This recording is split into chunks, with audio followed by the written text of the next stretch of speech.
Good morning, folks. Good morning. I'm using my Bose headset, so I'm not sure if the audio is good or not. If you guys can give me a heads up, let me know. If it's not, I'll disconnect it and I'll just hold the phone next to me while I'm talking. So I'll be looking for a reply from you. If the volume's good, if the audio is good, just give me a 5x5. If it sucks and you want me to talk what I normally do with it, just let me know that, please. Appreciate it. Give you a minute or two to let me know.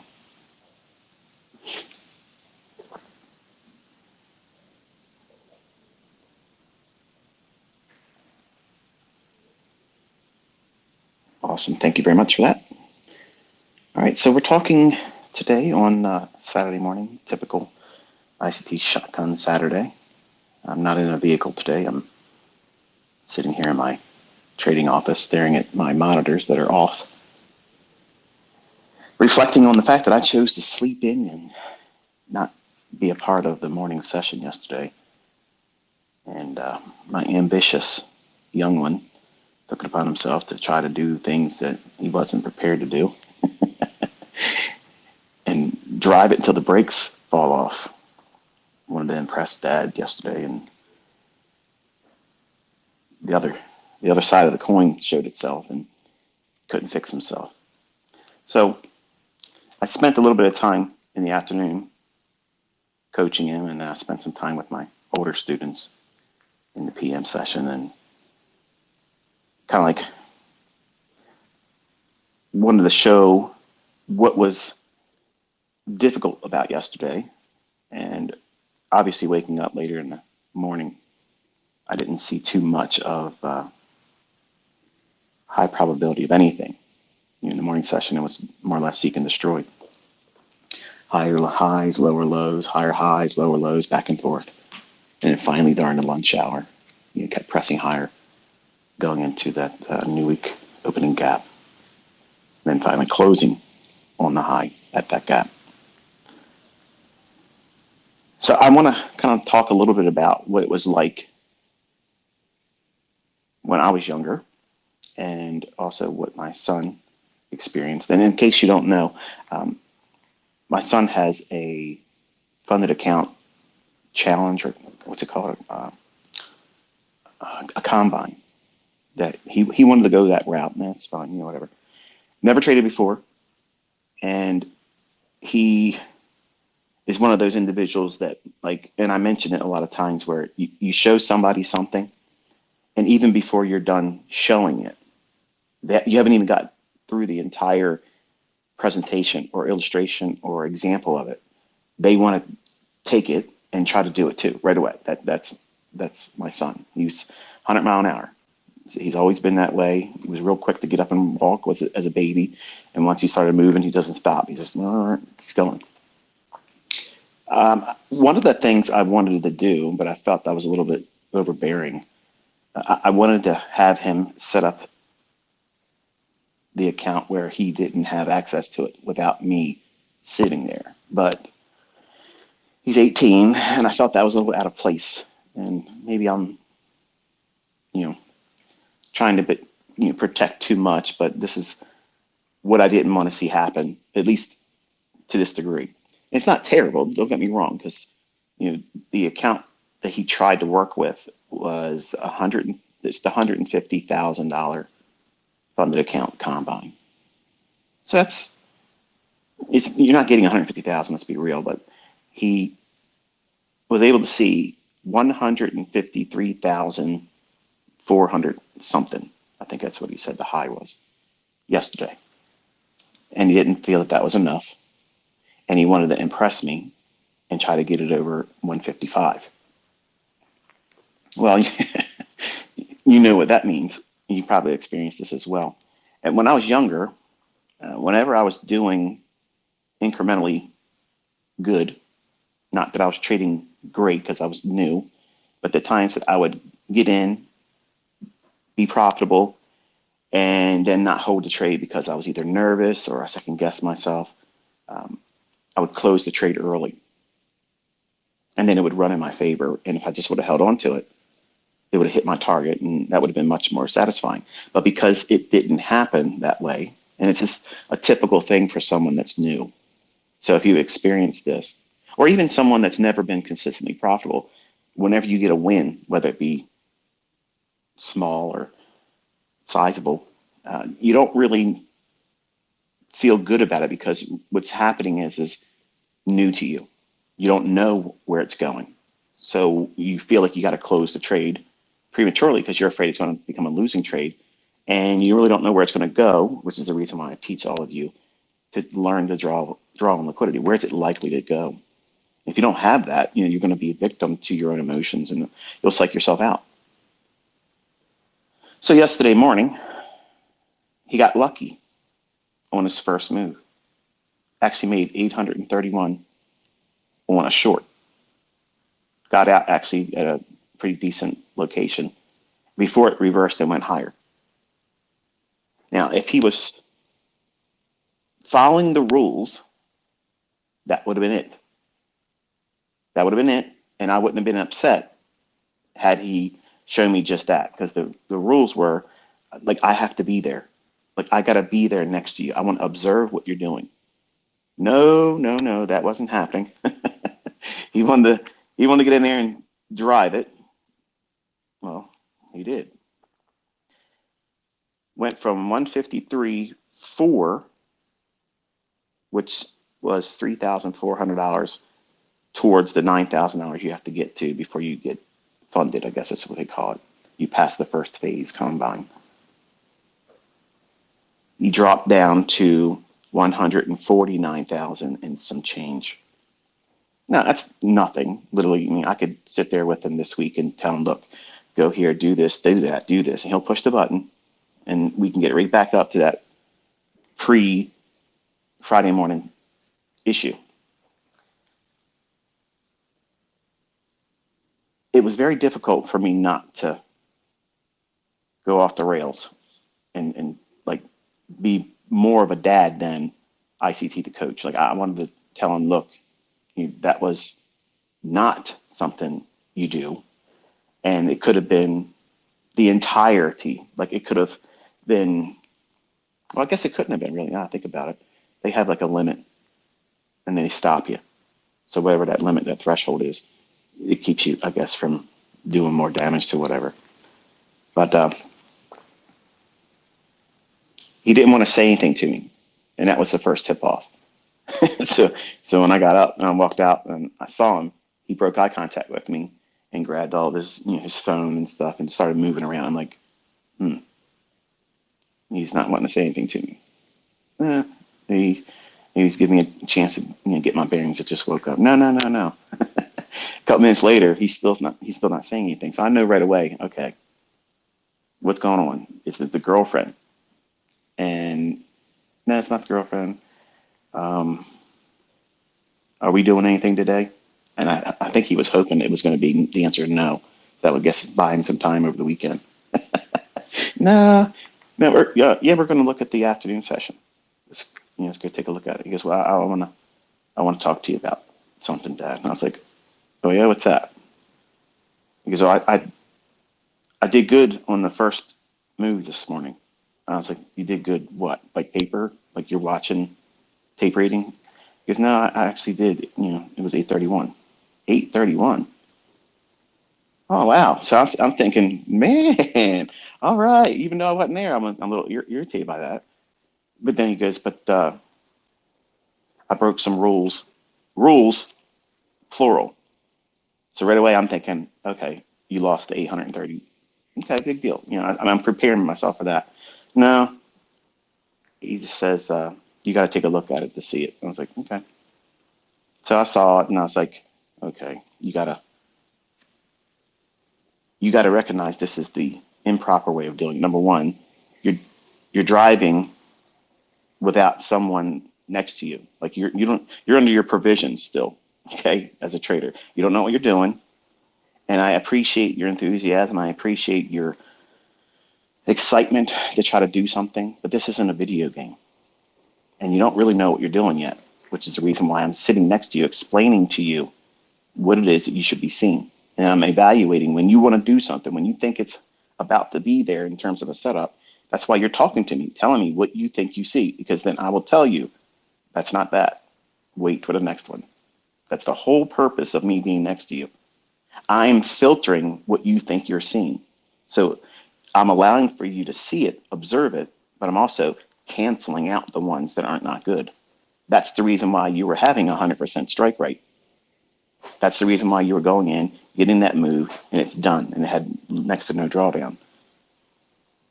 You got lucky in the morning, and you had what would have been the largest win since you opened it up last Friday. You should have stopped right then and there and didn't do anything else. Why did you go back in? Now listen to the reasons, okay?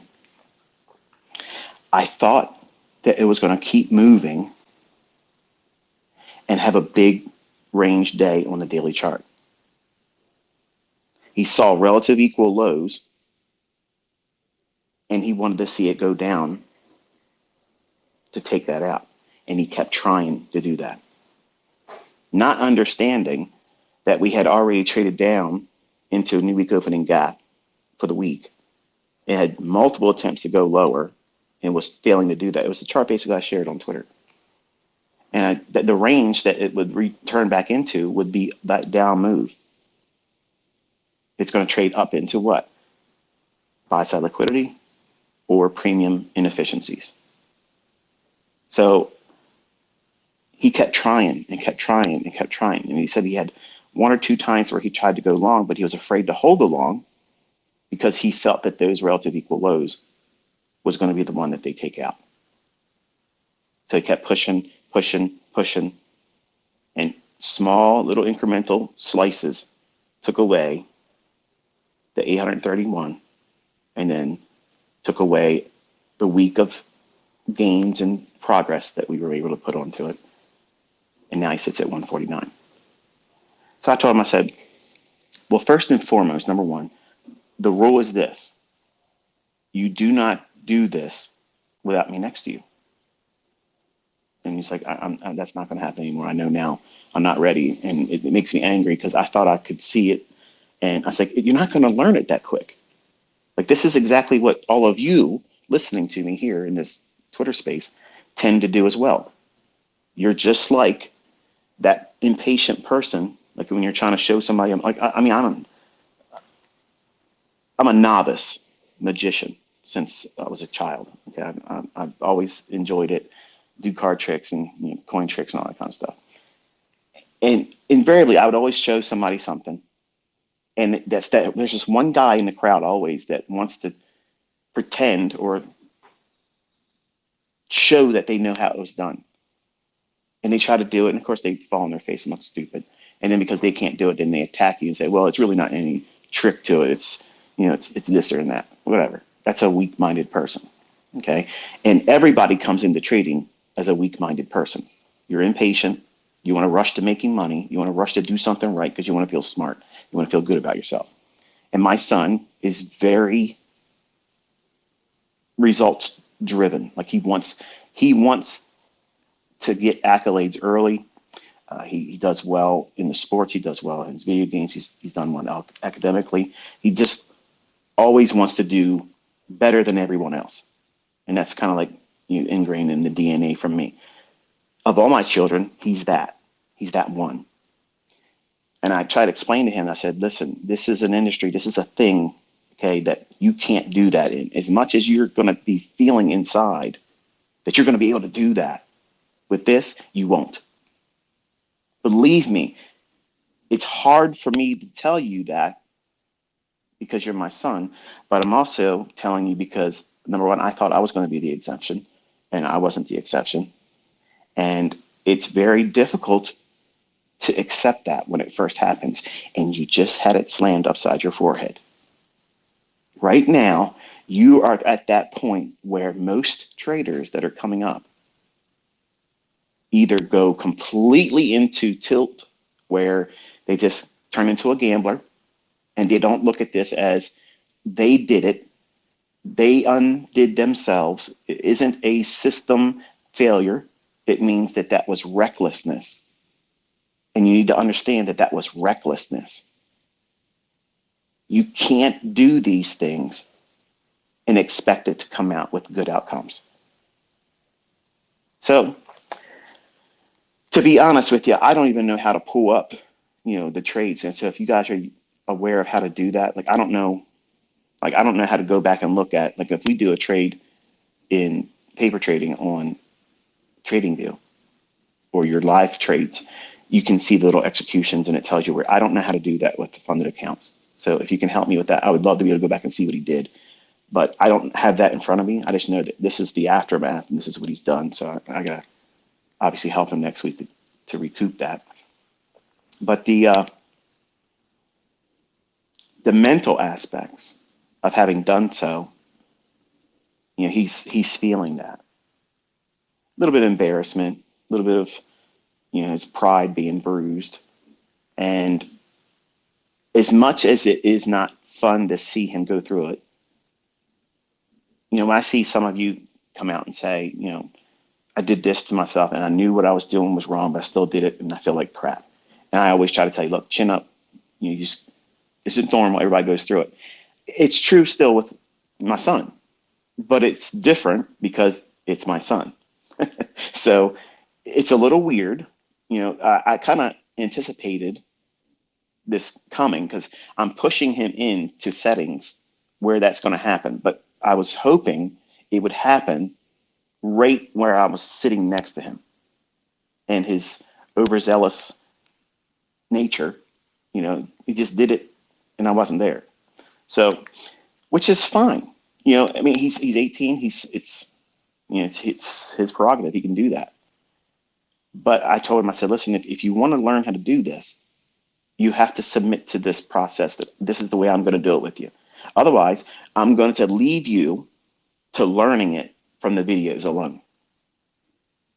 Now, I'm not really wanting you to go through it that way. It's not going to be the same as if me sitting next to you and I'm going to filter it and explain it to you. You'll be able to have that advantage that I'm not making available to everybody else because I'm not obligated to all of you. But I feel obligated to him because he's my son, he's my offspring. And I want him to be equipped to be just like and better than me. So he's had that first experience of undoing himself. He feels the shame, he feels the remorse, the regrets. And I want him to understand that that's normal.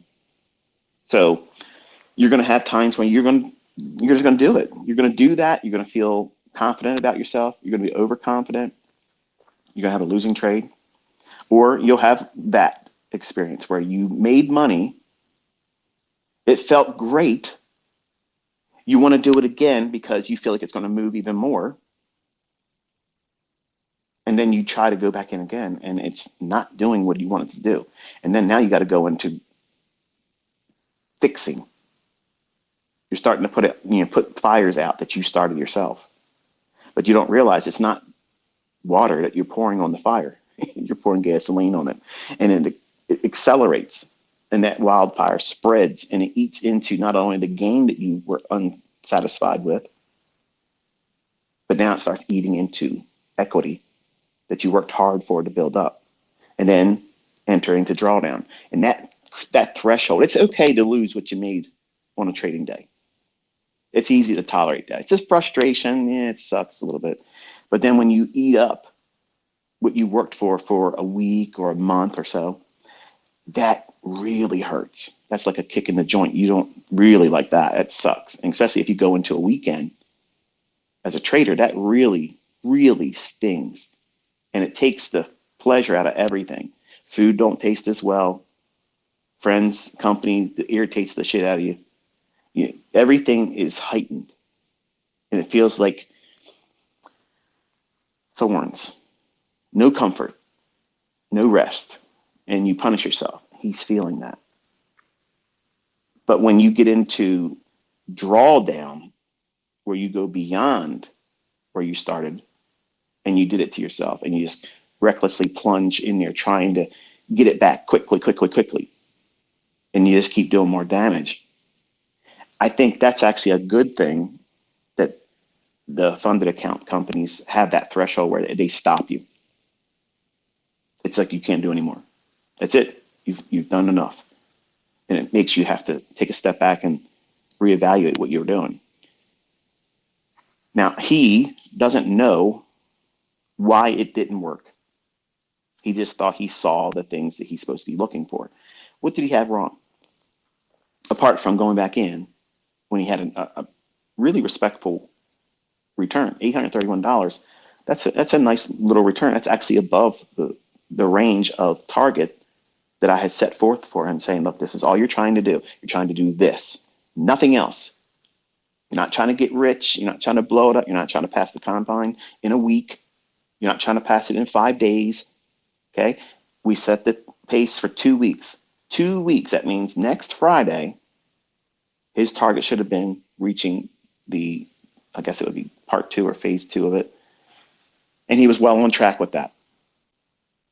Now I got to go in and help him get back to that square one. And you might think, oh, well, you shouldn't do that. Well, it's my son. Don't tell me what the fuck to do. Okay.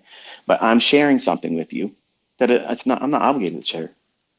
But I want you to understand, just because he's my son, there isn't some kind of carryover because he has my DNA in him. He has every character flaw that a male has: pride, arrogance, impatience. He wants to flex. That's in him. He's rushing to be able to flex. And now he's wrestling with that now. He's like, I blew it. And now I feel bad because we worked several days, and then now I got to go back and do that all over again. More specifically, I got to hear you tell me that it was my fault when I already keep telling myself inside my head it's my fault. Well, that's all part of it. You have to feel that pain. It has to be a consequence, formidable consequence, something that is, it's going to shake you up and make you feel like you don't ever want to risk doing that again, because this is what you feel. This is what it's like. And all that work that you went through the first time, where it felt effortless, it felt fun, it's an experience that was enjoyable. Now you're in under where they start you at, because they gave you at 150. Now you're at 149, a little bit over 149. So now you have to get back to that starting point. And everything you do now, every trade, you're going to be concerned much more so about the outcome because you're in drawdown. And that creates toxic thinking. And you tend to do what? You tend to avoid following the rules. You basically abandon everything that you're supposed to be doing, which is the reason why people fail themselves and they blow their account. Because now you've increased the sensitivity to every transaction you make until you get back to your equity high. Like, that's the magic thing. Like, that's the magic number. You have to have that money back in your account, or you're going to be scared all the time. And in your mind, you're thinking, and everybody does this. Okay, this is what it felt like for me when I first blew my first account, or approaching, going back in through, correcting drawdown. Everybody that goes through drawdown, everyone, I don't give a fuck how long you've been trading, how much money you make. When you go through drawdown and you have an equity high and you've drawn down from that equity high, you feel like you're staring up at a mountain. And it may not even be that much money. And this is not a lot of money. I could literally do his entire funded account shit on Monday. I could get him at 159 rate. I can do $10,000 on Monday. I can do that. That's not what this is about. I'm teaching him, but now this lesson came a whole lot sooner and not in the way I wanted it to happen. I wanted him to do those things in front of me where I can control how much the drawdown was, and then teach him right then and there. Okay, now this is what you're going to do to mitigate it. You're going to stop right here today. Leave it alone. Go home with the loss. And then we'll come back tomorrow, trade with half the size, and then build it back up. And then you'll be fine. You won't be afraid of it. So now he has that toxic feeling of impatience. I got to get it back. And I'm sure he feels it even worse than you would because ICT's his dad. He knows I'm going to be in his ass about it. Not yet, because I don't want to add to what he's already feeling. But once we get it back up, I'm going to get into his ass. Okay. But he needs to be on good footing before I do that because I don't want to crush his spirit. Once he has the account back up, then I can chew into his ass and tell him, look, this is what you did wrong. This is how you've now impacted your perspective on price. You don't realize it yet, but you're going to remember this every single time you get into a trade and it starts drawing against you, even a little bit. It's just the beginning of that same thing I just did to myself in the beginning. 3 years from now, you're going to think that same thing. And there's two perspectives to have in mind. You can look at that and then cause it and allow it to cause paralysis and second guess yourself. Or you can say, yep, that's the reason why I'm using a stop loss. Yep, that's the reason why I'm not over leveraging. Yep, that's the reason why I'm going to take a loss in the session and stop and come back the next session. If I'm not all going to trade anymore today, I have to wait and come back in the next session. You place time between your transactions.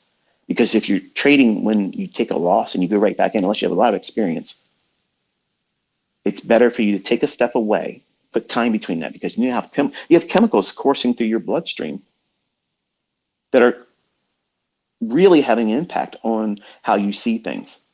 See, in your mind, you see that loss or that drawdown as an emergency, just like he felt on Friday morning. He felt that that was an emergency. He could lose that entire thing and have to reset it. I would not be ashamed of that because that's normal. He doesn't know what he's doing. Left to his own devices and his own intellect, he would absolutely 100%, 1,000% likelihood he's going to fail that if I'm not next to him. And that was the reason why I told him, I said, make these decisions when I'm next to you and let me filter them for you. Okay. You'll learn still by doing it, but let me at least be there to filter it. And Friday morning, he wanted to be,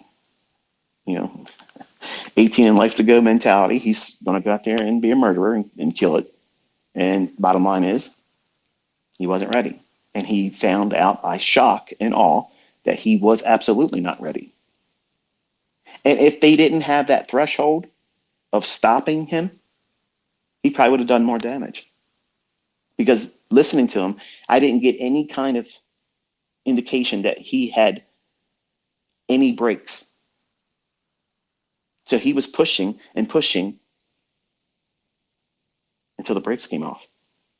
He wasn't going to stop until he was done, one way or the other. And that's exactly how all of you, and that's exactly how I was as a 20-year-old when I was blowing accounts. That's exactly what it was like in my head. I'm going to push this bitch until the brakes come off. Nothing's stopping me. No one could have told me, stop what you're doing. You're being careless, reckless, you're gambling, you're trying to do something that's impossible to do right now. Your clarity is escaping you. You don't have it. You're literally just pushing the button, hoping something happens with no reason for having any reason to be in the trade. You just want to do something. You feel like you got to do something. Why? Why do you feel like that? Because you have adrenaline coursing through your body and you scared the shit out of yourself, and cortisol. Those two chemicals in your body is telling you what? The same thing your brain is telling you.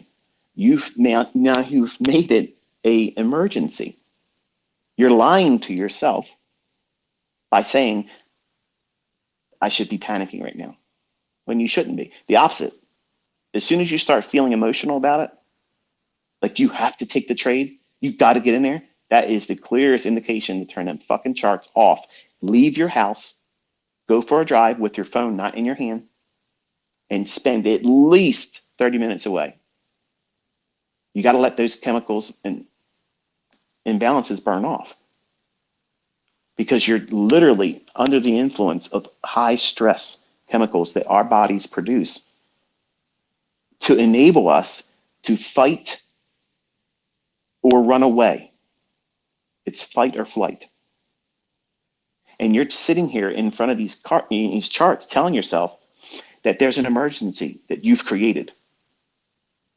And there's a fire that you got to put out. You know how you put it out? It's real easy. Close all positions, remove all orders, turn the charts off, get the fuck away from it. There it is. It's handled. No more emergency. That's it. You have a paper cut. Yes, your pride's hurt. Yes, you did damage to the account, but you have an account still. If you blow the account, yeah, you burned your house down. It sucks. But all of that still is not an emergency. You can refund, you can reset, you can add more money to an account, all that. But see, what happens is when you draw down from an equity high, especially when you're new, and then you fall from that height, and $3,400 is shit money. Like, it's nothing. It's not even real money. It's the combine. But in his mind, he's thinking like that's a lot of money to him, and he wants to get funded. He wants to, and here's the reason why he's wanting to rush too. They have senior week coming up in June, where all the kids here, they all go down to Eastern Shore and rent hotel rooms, and they all act like fools and carry on. And he wants to have a lot of money to just do whatever and be a baller in front of his girlfriend. And that was what was in his mind Friday morning. He wanted to be out there, throwing dollar bills around, like a madman, and looking, padded out. Because he knows I'm not going to throw money in like that, because I know he's going down there to be foolish. So I tell him save all his money that he's earning at his coffee shop job, and then he spends that.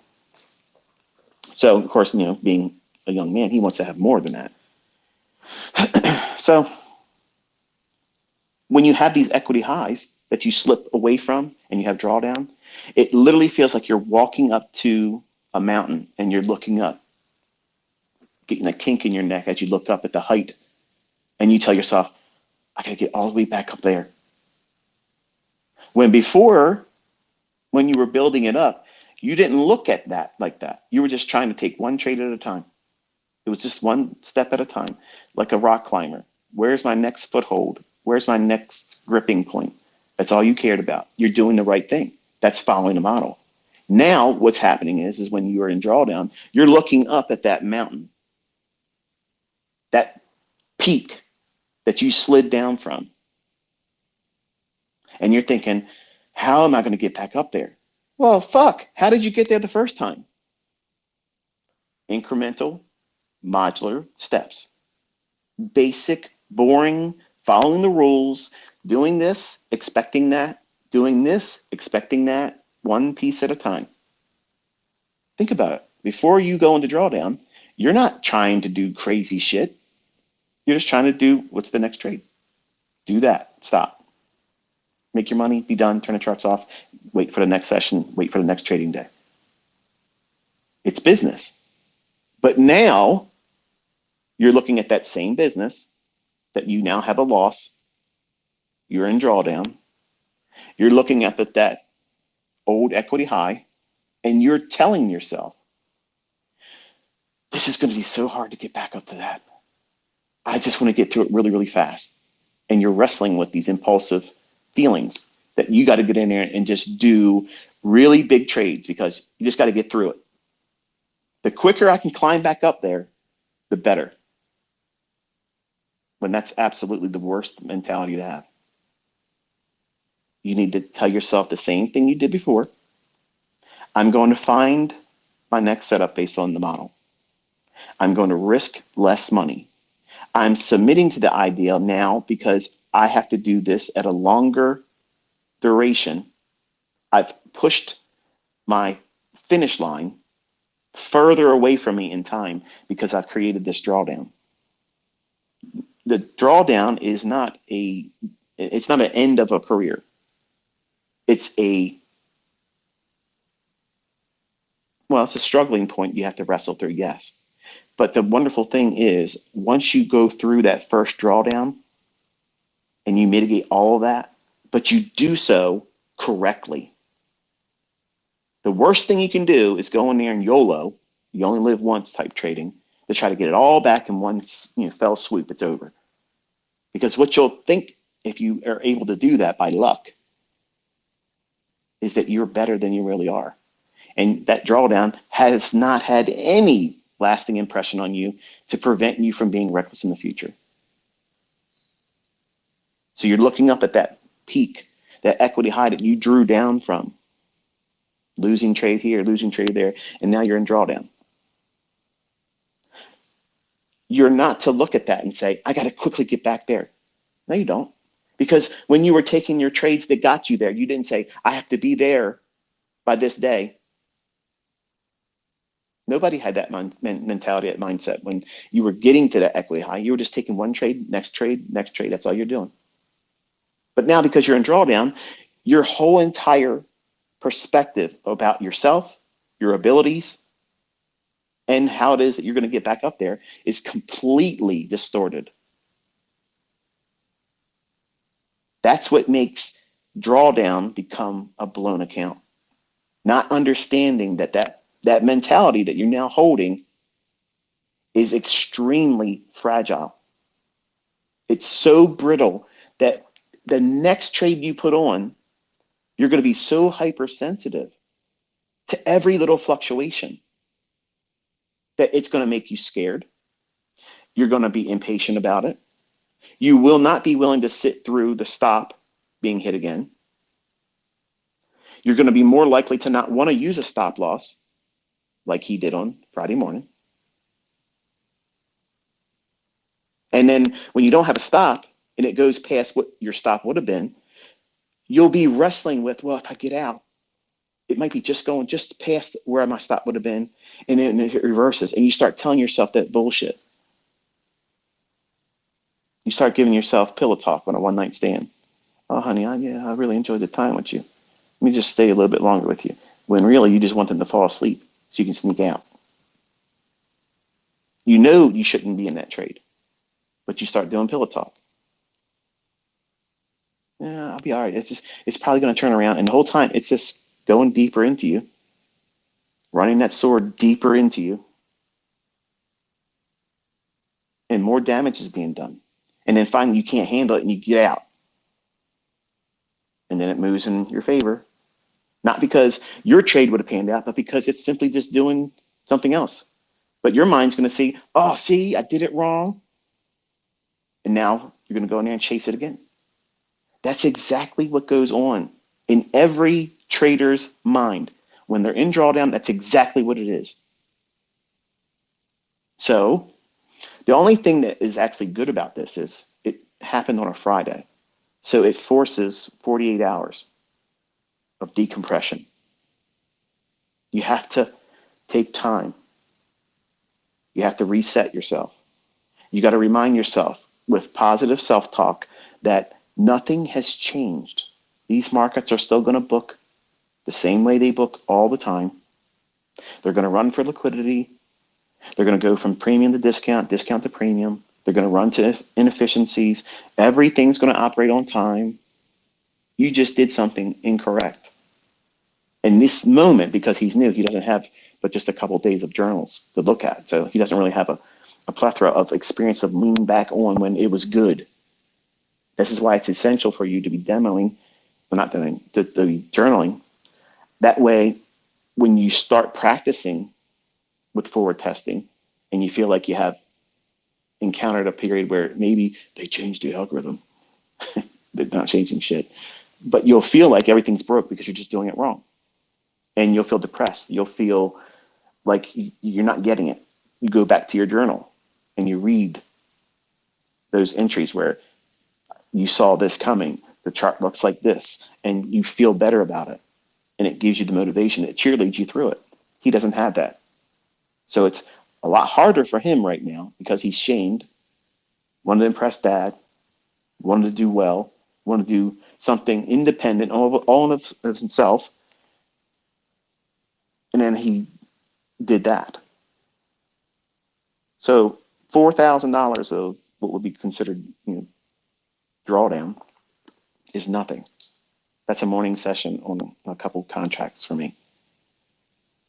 And I spent the afternoon on Friday basically explaining to him that, listen, like, even though Friday was a bit of a crummy day technically, like it was a lot of give and take, spotty price action. It looked like I was watching the Dow futures when I was looking at ES. And when I was working with my older students, we were watching some of the price action. It was just really weird. And I called out and marked out, with them and my son, several 5-handle runs here and there, back and forth. And I told him, I said, listen, don't be afraid because you did this to be able to go forward. Don't let it bog you down to make you feel like you're going to never be able to do this, because you're going to tell yourself all this weekend that you made a mistake and you want to be able to go back in time and never have done it. It's every trader's, regret. When they lose money. I think my dog see the deer outside. We all want to go back in time and not push the button on that trade, or start trading on that day when you knew really isn't anything in there to be trading, but I got time and get in and push the button. Maybe I'll get lucky and get some kind of a win. All those things we know after the fact, where hindsight's perfectly 2020, and you can go back and pinpoint what it is that you did wrong. He's experiencing that for the first time right now. He's having to come to grips with nobody did it. Nobody did it to him. And he's looking for some way internally how he can take the responsibility and place it on something outside of himself. Just like I did when I was 20, and just like you listening to me. Even the people that say I'm a fraud and my stuff doesn't work, that shit's the truth about you too. You want to find some kind of external reason why you fucked up because it's uncomfortable. And that's what this industry does. It's a perfect mirror. It's better than the mirror when you go to your restroom and you look at yourself in the morning, brushing your teeth, getting yourself ready. That mirror just shows you a reflection of you. This industry shows you who you really are, because you can lie in that mirror. You can comb your hair and put makeup on and shave your face and put contact lenses on that are a different color. You do all kinds of shit to change that. You can't wear a mask in this industry. All the masks fall off. As soon as you push that button, the real you is exposed. The real person inside of you, the person making the decisions, the one that's driving drunk behind the buys and the sells. That's it. That's the person that's responsible. And that sometimes is extremely difficult for an individual to take. It's extremely stressful. It's alarming sometimes when you discover, wow, I don't really have it all together. I thought I had it figured out. I had all these things, planned with all this success. And then when you put that trade on and you wrecked yourself, and then you tried to fix it, not knowing what it is you're doing, and then becoming impulsive, instead of realizing that, okay, I caused this situation, let me take a step back and slow down. That doesn't happen. It's speed up, do more of the same stupid stuff, and get worse. Why do you do that? Cortisol, adrenaline, and not knowing what you're doing. Remember, in your mind, it's the equivalent of you standing in your house with every wall on fire. The room you're in is filling up with smoke. It's an emergency. Outwardly, someone looking at you, they would never feel like that's what's going on inside your head. They happen to walk by, look at you at your trading desk. Yeah, you're in drawdown. Maybe you're not smiling, but they don't feel like you're going through any kind of emergency. But inside, the whole fucking world's coming to an end. And then what are you doing? You're trying to put out all those fires. That's what he experienced. That's what I experienced every time I blew an account. That's exactly what you experience all the time too. Send me a tweet and tell me, hell yeah, if that's exactly what you've encountered when you blew your account. And you'll see, you're not the only one. Everybody has gone through this at least a dozen times. Not just once, a dozen times. And until you get to that point where you know your model and you have mastered yourself, 18-year-old kid, especially a male, I mean, he is never going to be in control of himself. Not at 18. There's too many chemicals, being pushed through his natural development. I mean, he's at the peak of his testosterone too, so he feels like he can do everything, like he's superhuman. And that's why it's a little bit harder of a prick to his ego and pride when any failure comes, because he thinks that it should be the same feeling he has when he does anything else and succeeds at. So it's good for him to be humbled. It's good for him to learn like he's learning right now. It's also good for dad because I didn't give him money, because he would have probably spent more money in drawdown or loading the account without me being there. So in a lot of ways, I'm very thankful that he took this initiative to go this route. And I think that's the reason why he wanted to do it, because he knew his own impulses. He had it in his head.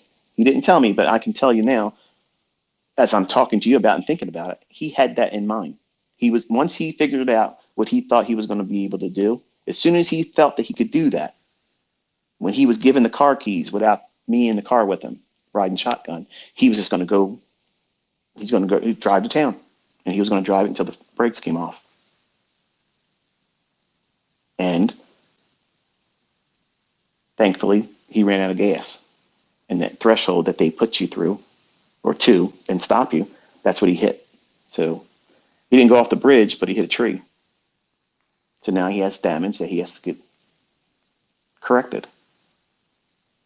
Still has the car to drive, 149,000 of that funded account thing, but I think it's like 147 something. Okay, but he has to be very careful. And I told him, I said, you got to listen and don't do anything apart from me being next to you. You don't have to do a reset, because he was saying worst case scenario, Dad. If I would have blown it out, because that's what he was willing to accept. We could just do a reset. I don't care. I'll do that. But I just wanted to get it back right away. Why? Why did you feel like you have to get it back right away? Because I felt like I had to get it back. It just felt like I had to. No, you were telling yourself that. Nothing has to happen. Nothing. Nothing has to happen. You have to be comfortable between trades. You cannot have any kind of overwhelming impulsiveness to get in there to make something back or make something more. If you're doing that, that's the improper mindset. You are gambling. I promise you, if you're listening to me right now, if you are unstable and highly emotional, impatiently waiting to get into a trade, the best advice I could tell you is go do something else for 30 minutes. Come back. If you miss the move, who cares? That's not the last trade it's going to form. But if you lose your shit about having missed that move, you are a gambler. You are absolutely an uncontrolled gambler. You feel like you got to be in every move. I'm not teaching you to do that. And yesterday afternoon, I basically sat down with my son, and my older students they were privy to what I was doing. I was showing him buying and selling up and down, up and down, up and down, up and down. And I said, listen, just because I can do this, just because I can do that, doesn't mean I sit in front of these charts and do that all day long. I want to pick my shots. I want to be able to do what makes sense to me. And the trade I know is likely to occur, and I'm not in a rush to get into, and everything lines up, and I have all the signatures I'm looking for. They're the ones I tweet to you. They're the ones that I'm going in and telling you, okay, I'm going long here. I'm taking a short. And they, boom, take off. Well, there's one. I did lose one. And I see people tweeting all the time. You did that on purpose. You took a, no, I got it wrong that day. I'm not infallible. I mean, I did it wrong. But most times I'm not doing it wrong. I'm calling it before it happens, and there it is. But I showed him, I said, listen, just because I can do that doesn't mean I go in there and go hog wild with it. It's not necessary. You need to master yourself. Just because you have the sword in your hand and you can swing it all around doesn't mean that that's what you should be doing. You should keep it in its scabbard, unsheathe it, do one stroke. Iaido. It's the art of drawing a sword. You pull that blade out. As you're drawing it, it's also a cut. You remove the blood and then put it back in the scabbard. The cut and the drawing of the sword is all one motion. You're not out there like Jason Voorhees in Friday the 13th fucking swinging around like a machete trying to cut everything. And that's exactly what you become, a crazed homicidal fucking psychopath when you're in drawdown. You literally have a machete in your hand and you think every candlestick's a fucking tree that you got to chop down. This is the one I'm going to do next. Oh, yeah, you printed that? Let me go. And the whole time, you're hacking yourself up. You're not cutting anything down except for your equity base. And you don't even realize it because you're a crazed homicidal maniac because you did it to yourself. And you're looking at it like somebody else did it to you or something else did it to you. And you did it. You have lost the plot. You've lost control of yourself. And the only thing that fixes that, time. You have to separate yourself, move away from the stimuli that's causing you to want to do those things, ground yourself, let the adrenaline and the cortisol burn off. It's going to take about a good 30 minutes. Cortisol lasts a little bit longer than the adrenaline. Adrenaline, several minutes and it's gone. Cortisol, it takes a little bit more time to burn that off. And then once you are in a proper state of mind, then you can deal with other things in your personal life and not be so snappy and punchy, ready to fight and have an argument. You won't feel like every little word that's being spoken to you has needles on it, pricking you. You won't argue with your spouse. You won't yell at your kids. You won't kick the dog. You won't get fired at your job. But when you're looking at that drawdown and you're staring up at it like it's a mountain that you're never going to be able to climb back up, and you have to hurry up and get back up there, like that's the thing that has to happen. Stop and listen to me for a second, okay? Nothing has changed. Everything is exactly the way it is right now and how it was exactly the same way when you were at the equity high. The system, the concepts, the methodology, and the way these markets book have not changed. The only thing that has changed is your perception about yourself, your own ability, and what you're going to do next. See, you have a sense of heightened concern. You had a house fire. You want to hurry up and get your house restored. Does it happen like that in real life? No. You lose some things that you can't get back. That sense of I'm doing everything right, this feels great, this is a lot easier than I thought it was while you were making that equity high. Now you have loss. You didn't need to second guess yourself in the beginning, but now you have to second guess yourself. Am I going to do that to myself again? What am I going to do? If this trade turns against me, how am I going to feel? See, now you have that in your mind now. And you're feeling it when you don't know how to trade, which causes a great deal of anxiety, performance anxiety. And it's easy to talk yourself out of ever staying with this when that happens. And a lot of people quit. A lot of people quit, but still push the button because they can't take themselves away from it because they're in a state of mind, they're impulsive, they're reckless, and they just aren't willing to wrestle themselves into discipline. They've already quit subconsciously. They know they're never going to be able to do it, but they just want to push the button.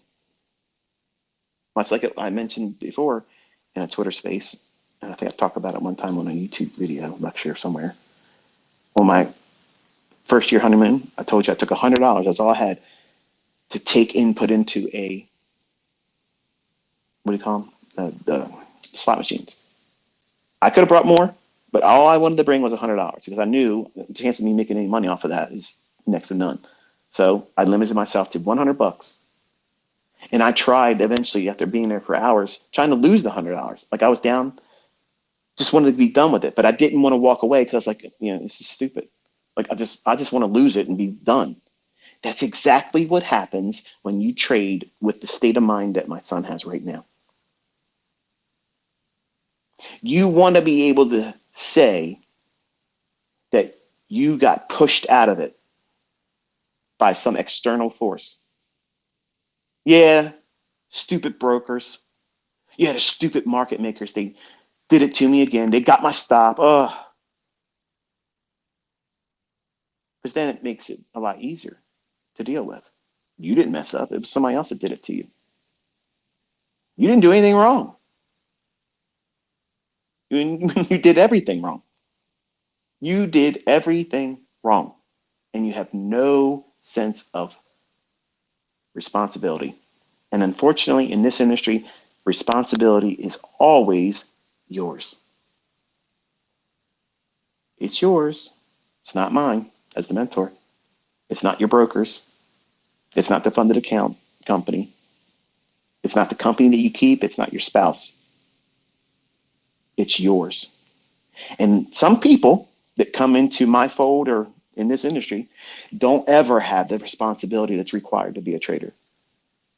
And when they're first introduced to that necessity of having responsibility by having losing trades, when they did it to themselves, oh, this stuff doesn't work. It's a fraud.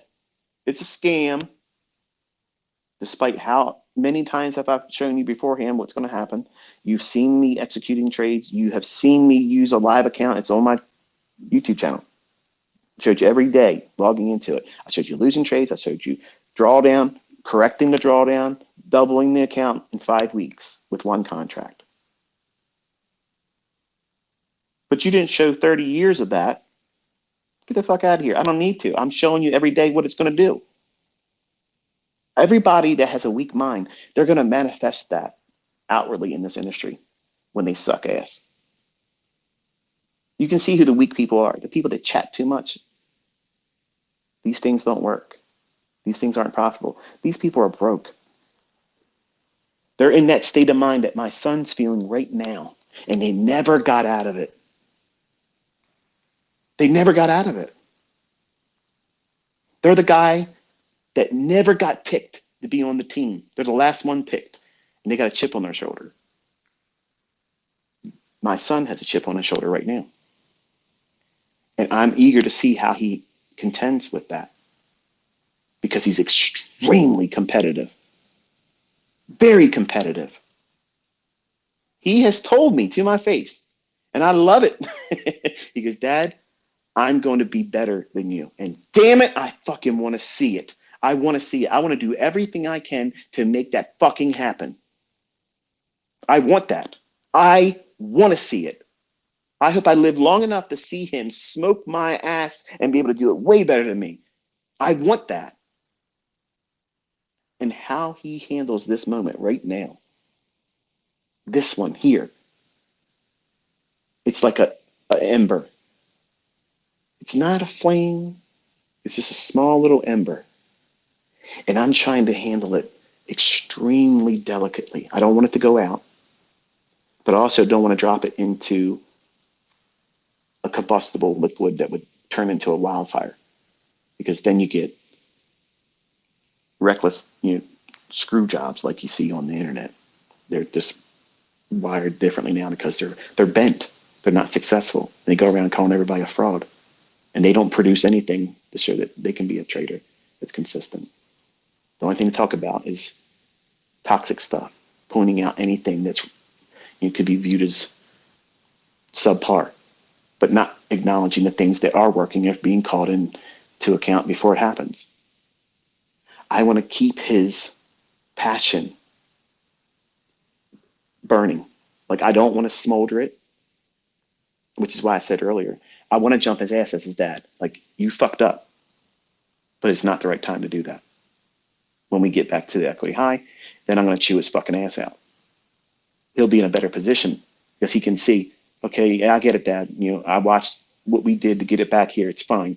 Now it makes sense. But if I kick him in his face, rip his, head off and shake him by the lapels while he's feeling what he's feeling now, the only thing that would do is make him feel worse about what he's done. And that's just going to compound that loser's mentality that could really stay with him longer and create much more of a hardship for him to learn because he'll have a scar.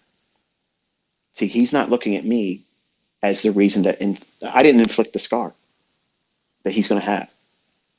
I didn't create that for him. He's going to walk through his career now knowing that he himself did that. So I'm allowing this condition to do what it does in everybody, but also I'm going to coach him, encouraging him along as his dad and also as an inner circle trader. Yes, it sucks, but you got to fucking suck it up, Buttercup, because this is exactly what it's like the rest of your fucking career. When you go into drawdown, it is never fun. It's not fun, but I'm not, oh, I'm going to lose my mind. I'm losing money. I have a losing trade. Oh, this sucks. Fuck that. Okay, I got that one wrong. What am I going to do next? Done. Handled. I have a process. He doesn't have a process.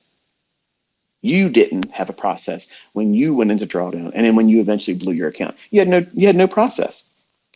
You were in that burning house, and you were trying to put out the house fire because you didn't want all of your loved ones' things and your things, the things that you treasure in your life, you didn't want to see them all go up in smoke because you can't replace them. That's exactly what you're thinking about with that equity high. You think that's a family heirloom that you can't replace. The fuck out of here. That thing is something that you're going to go past. All this is a slingshot. Drawdowns are a slingshot. You go up to an equity high, you draw back to get more energy, and then let it go. Boom! New equity high. Eventually, you draw down again. Okay, that's no problem. I'm drawing down like a slingshot. And then, boom! New equity high. That's how this shit works. But when you first encounter it, you've been driving, you're doing right, everything correctly, and then all of a sudden, you did something silly, you did something stupid, you pushed it a little bit too much, and you have a losing trade. Okay, stop. Don't go back in. Wait till the next trading day. Give yourself some time. Remind yourself outwardly with your own mouth, speaking it, tell yourself, there is no emergency. This losing trade is not an emergency. This is not something that I have to contend with immediately. I don't have to put this out as a fire. It's not a fire. It's a flat tire. It's not a barbecue. Your fucking car's not on fire on the side of the road. You had a flat tire. That's it. Change the fucking tire. That's all. Change the tire and get back on the road again. You can't do that if you melt the fucking car down with a car fire. You just can't do it. You have to get another one. Either reset the account or refund your account. That's not fun. It's expensive. So to avoid that, just let it be a flat tire. Stop. That's one losing trade. Okay, now you're angry. You're pissed off. Are you in the right state of mind to take a trade? No. So you have to have that as a process. As soon as you take a losing trade, boom, stop. Get up, walk away. 30 minutes minimum. I don't give a fuck what you think you're seeing in the charts. I don't care what I'm talking about on Twitter.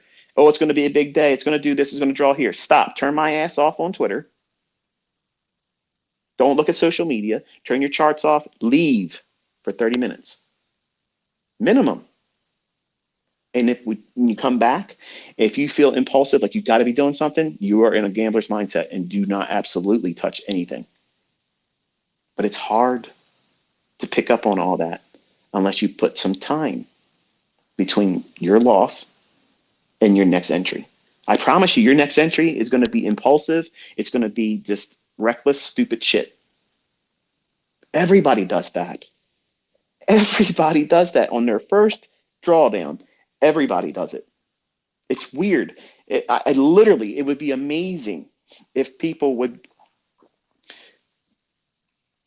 do a testimonial and say, yeah, this is what it was like, and try to walk everybody that would be willing to listen to it. I love it.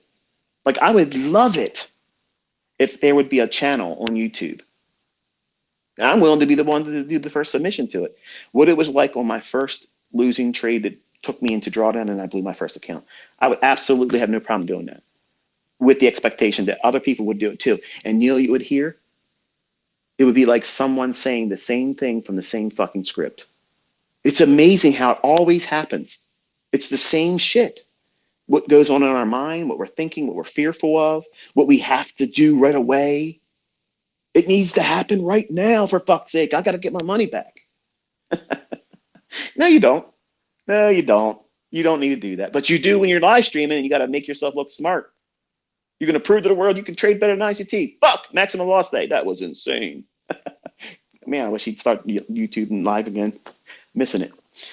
But the point is this. My son wrecked himself. No problem. You got a flat tire. You got a fender bender. It is what it is. Dad knows how to fix that. No problem.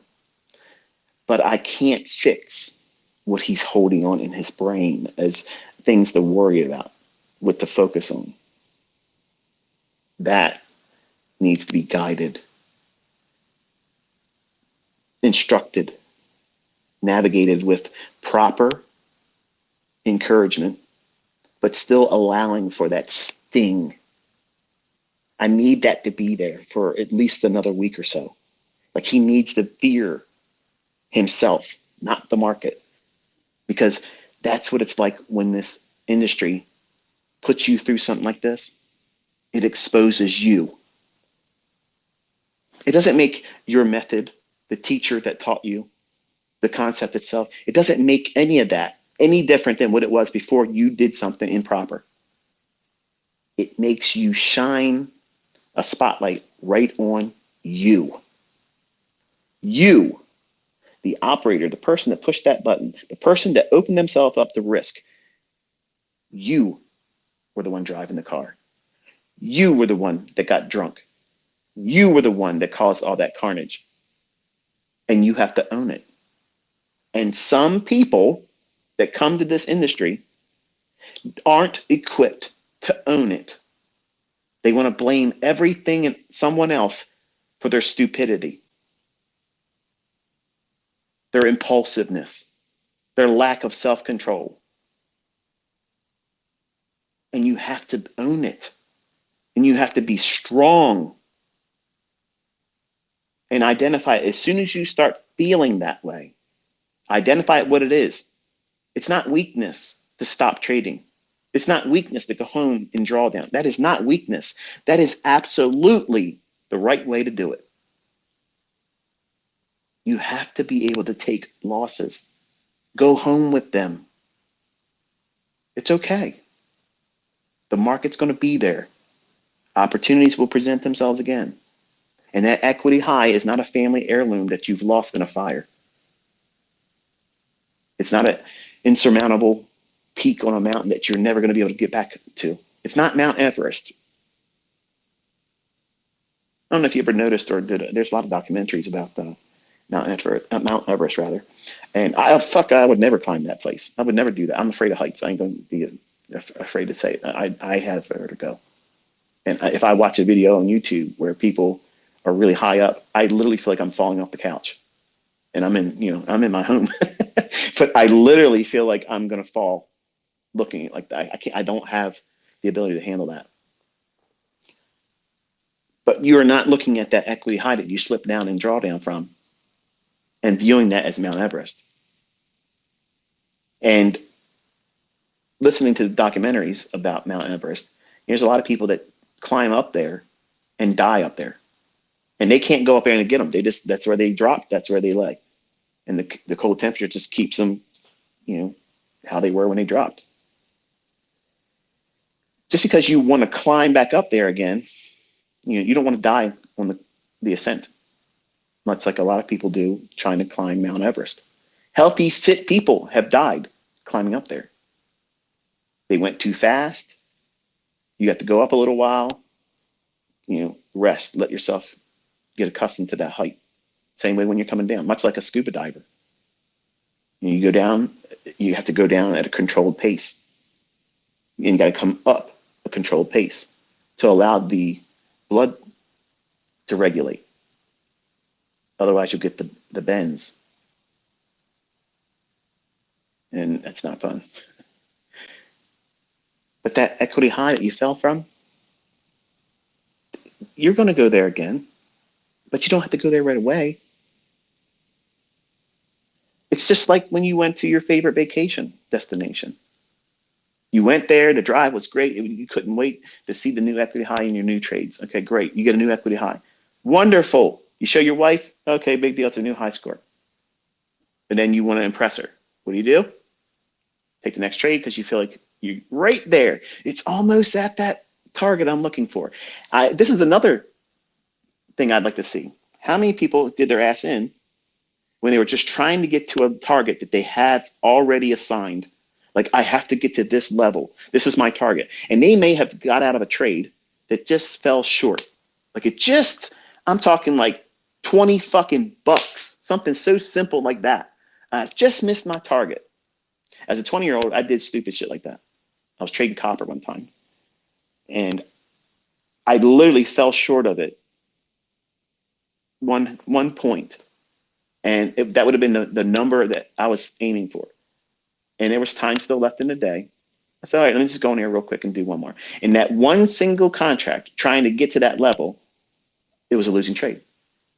So what happened? The same thing happened with my son on Friday morning. Fuck. Well, I got to get that back now.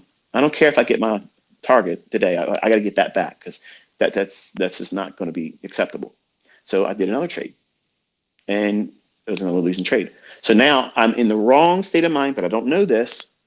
I don't know enough about myself. I don't know that this is what goes on in the minds of traders that are now hopped up on risk and gambling. I'm not looking at if I get it wrong. I'm only looking at I'm going to get it right if I just keep doing it long enough. I'll get it back. And that's the wrong mentality, because when you're distorted and you're all bent up and trying to pursue something that is not, it's not a viable trade. You're trying to impose your will. You want what you want. And what have you done? You grabbed your club as a caveman, walked out your cave, and you're looking for something to bonk over its head and drag it back to your cave and say it's mine. And that's what I did. And then ended up not making 3 profitable trades to get back the losses. Then I switched and I traded cotton, and then blew the account that day. All because I had a target that I was just 1 point away from. And I felt so certain that it was going to trade to that level and allow me to get to it. It was a pursuit to have my will, well, come to fruition. Not, is there really a trade here? is there really a trade here that makes sense? No, absolutely not. But I would love to hear stories like that from other traders where they just fell short of a target that they had to have. And they pushed the envelope. They pushed the trade. They pushed more trades because they had to get that number. They had to get that target. And they blew themselves. I know I'm not the only one that's ever had that experience. I know. There has to be more of you out there that's done that. If you have, you just say, hey, I did that dumb shit too. And look where you're at now, what you are learning. That wasn't the end of your career. That didn't do you in where you don't want to trade anymore. It's an unfortunate thing. It was a car accident that, you totaled that car. It sucks, I know. But it's not the end of it. You have to slow yourself down, apply the brakes. Put some time in between the last thing you just did to yourself that's caused pain, drawdown, an adverse result that you did not want to have, but now you're stuck with. So now how are you going to deal with it? Are you going to allow it? Is my son going to allow this to frame a toxic mindset going forward? Is he going to be fearful of things now? Is he going to be afraid to take trade entries now more so because, remember, that's how he started. He's afraid. And what did he do? He listened to my lecturing saying, this is how you overcome it. This is how you don't fear it. So he just plunged trying to overcome fear. But he tried to do it with his funded account, not the demo. He did the classic, I want to get in there and start making money. I got to learn how to trade with real money. If you want to learn how to trade, you got to start with a real account because demos don't do it. That's bullshit. And here's my own flesh and blood proving it. You got to listen to me, folks. You have to listen to me. I've done this to myself dozens of times. If anybody knows how this is going to happen over and over again, I fucking know. I'm qualified to teach that. I absolutely am certain that there is nobody out there better equipped to be able to say, look, these are the characteristics that's going to result in you harming yourself. And if you do the opposite of these things and do the things I tell you to replace these toxic views, you're probably going to stand a better chance of not having done that again or ever in the future. And that's a pretty good target to reach for if you're a new trader. If you've never blown your account, it's not required for you to do that. Like that's not something that we're sitting around, and I always use this analogy a lot, but in Jaws, the first one, they're sitting in the cabin part and they're all showing each other, the worst scars they got. They're always trying to one up the next guy. You know how it is. You got a friend or somebody at work, Carl. He's got something that's much more than what you went through. Something better or something he had to endure that was worse than that. That fucking kind of person gets on my nerves. Well, you don't need to do that with trading. You don't need to blow an account. Yeah, I blew an account too. ICT. Look at that. I got the war scar. Look at that. Fuck that. You don't need to do that. Who wants to do that? I want to create all of you monsters out here where you don't have that scar tissue and say, you know what? I didn't have to go through that. I want you to be able to say, I never blew my account. But the chances of that, I'm aware of that happening is very slim. But I know if I keep doing what I'm doing, invariably, there's going to be at least one of you. One of you will find consistency, profitability, and not having blown your account. But chances are it's going to be a very, very, very small number that get that. Because the human body, the human mind, emotions, and how psychology works, you'll have this experience like my son. You'll feel this impulsiveness where you think that there's emergency. You created a drawdown, and that emergency in your head is not an emergency that's in the real world. Yes, you did something wrong. Yes, you don't have the equity in the account that you had before you did that. So what? When you put your trade on, guess what happens? You didn't have, at that moment, the same equity high. Commissions coming out. You're under a spread. You got to overcome that. You fell off your equity high. Maybe not so dramatically, but you got to put things in perspective. When you put a trade on, the trade might draw down intra-trade. That means before stopping out and before closure. Guess what you're doing there? You're in drawdown. Are you losing your shit because of that? Some of you will be after drawdown. You'll be thinking it's the end of the world. Oh my goodness, it just moved 6 ticks. What the hell am I going to do? Ticks, not handles. But you'll be so sensitive, hypersensitive to that. And it's hard to wrestle through that. I cannot, as a mentor, listen to me, folks, okay? This is the reason why I teach this way. I cannot, as your mentor, I can't fix what you do to yourself once you get in that mind state. Or state of mind, rather. I don't have a way to fix what you have done emotionally and psychologically to yourself and how you're thinking and how you're talking to yourself. I'm not in your head. I don't know what you're saying to yourself. I don't know what you're convincing yourself was the real culprit that caused you to go into drawdown. But I can promise you this, it's not the things that you're thinking at that time was the real catalyst. It's not me. It's not the concepts. It's not the market. It's not the dealer. It's not the broker. It's you. It's always going to be you. When I got my CDL, commercial driver's license, as a younger man, one of the lessons that you learn as a commercial driver is as soon as you get in a car accident, you are absolutely the reason why the accident happened, that you're the professional driver. And if there's a lawsuit because you caused an accident or you were part of an accident, lawyers love when there's a semi truck, a commercial driver involved. And they want to go through the whole process of looking at your logbook.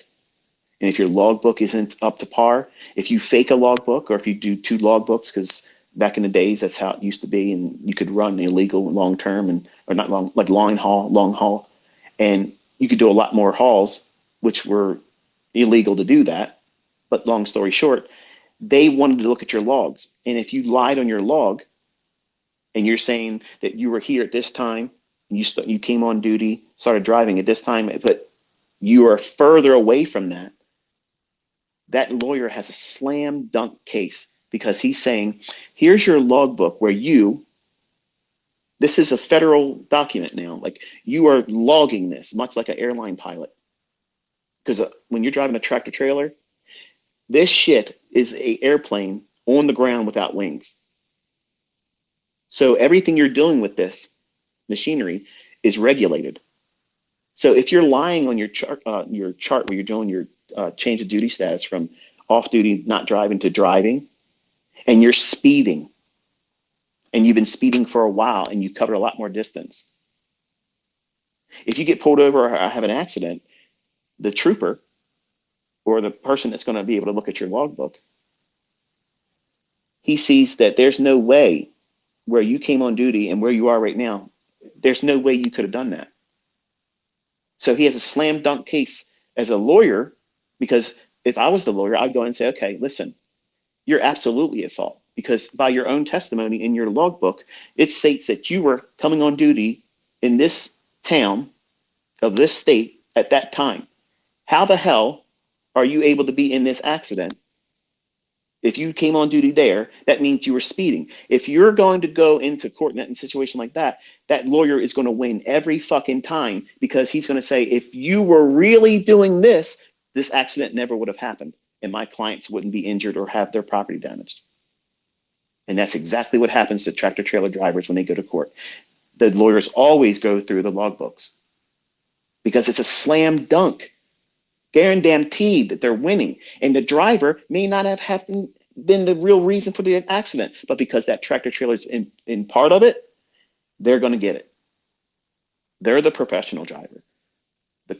The common driver, the four-wheelers they're involved in these tractor trailer accidents, they're the ones, generally are the ones that are causing the accident. But because they don't realize it takes a football field for a tractor trailer to come to a complete stop, they do their brake checks into a tractor trailer, which is fucking stupid. You don't realize that that's the reason how these trucks are not trying to run people over. But when someone gets in front of them and do dumb shit, they can't just stop these vehicles. It takes time. And they also want to live. They don't want to do something stupid and cause a jackknife. And then they not only kill themselves, but other people. And then you're probably thinking, what the hell is this got to do with anything? The point is, responsibility. Just like a tractor trailer driver, a commercial driver has to have full responsibility. Once they start that vehicle and they start moving it, they are at a higher level of accountability as a driver than you and I that drive around with a common Class C license. I don't have a Class A anymore. I gave it up years ago, but I wanted to keep it because if I got an RV with air brakes, but my Class A doesn't have air brakes, so I don't need to keep it. And I have no interest in ever getting it again. But you have to be responsible. You have to know that when you cause this damage to yourself, you own it. And some of you Just like some of these tractor trailer drivers should not be drivers. They're reckless, driving and texting and doing dumb shit. And I did that stuff. I literally drove a truck with my left foot on the steering wheel, eating ramen noodles over the Key Bridge with high winds. And I was steering with my foot, eating ramen noodles. Why? Because I thought the fucking world was never going to be able to touch me. I was 20 years old. Everything was, whatever. And I'm trying to trade the markets like that. A cowboy. Cowboy up. Now looking back at it, it scares me to think the dumb shit I did, which was reckless. And I had people calling into my company I was working for saying, your driver is driving down the road with his foot on the steering wheel steering, and he's eating a bowl of cereal, which it wasn't cereal, it was ramen noodles. But the point is, I told my boss then, Glenn, he was like, hey, are you doing that? I'm like, yeah, but I wasn't eating fucking cereal. So, the point is, I owned it, right? But it still doesn't change the fact that it was reckless. It was reckless.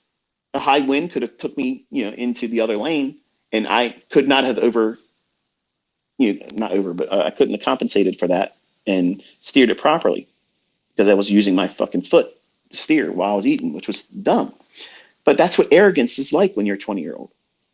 You think you can just do whatever you can, and there's no consequences. There's no death. You don't have any concern about mortality, yours or anyone else's.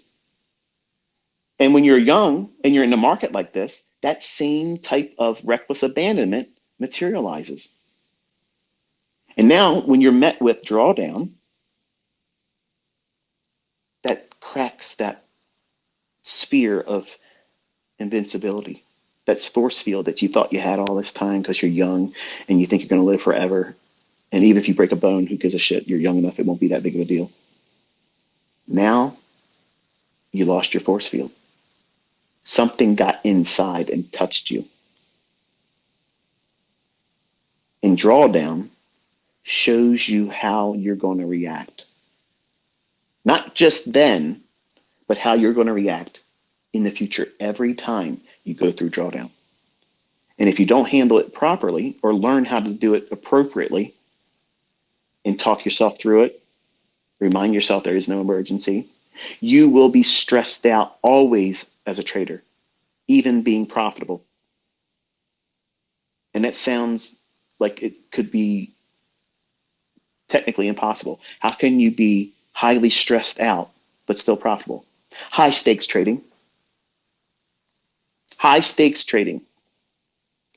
I'm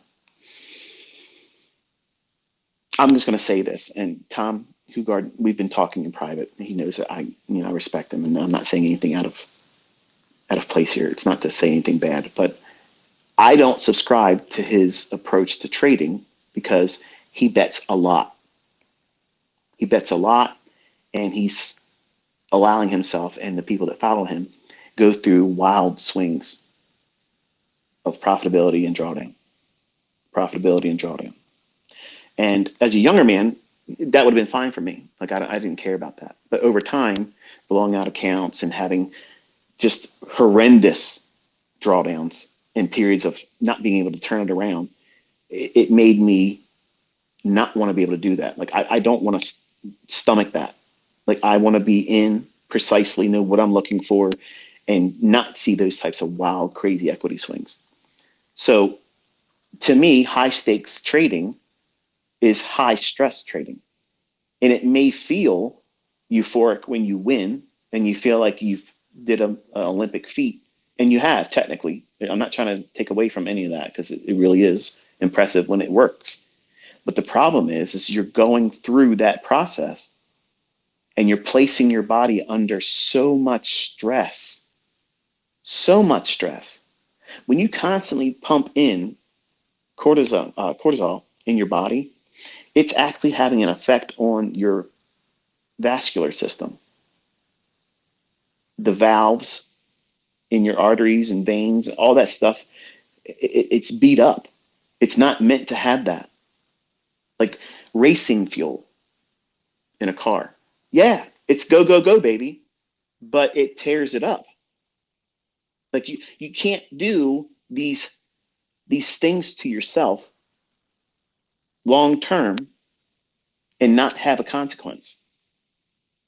My stomach, I tore up my stomach with acid because of stress as a young man, that I literally could not even drink water without it hurting. I stressed myself out so much with this shit that I created an eating disorder.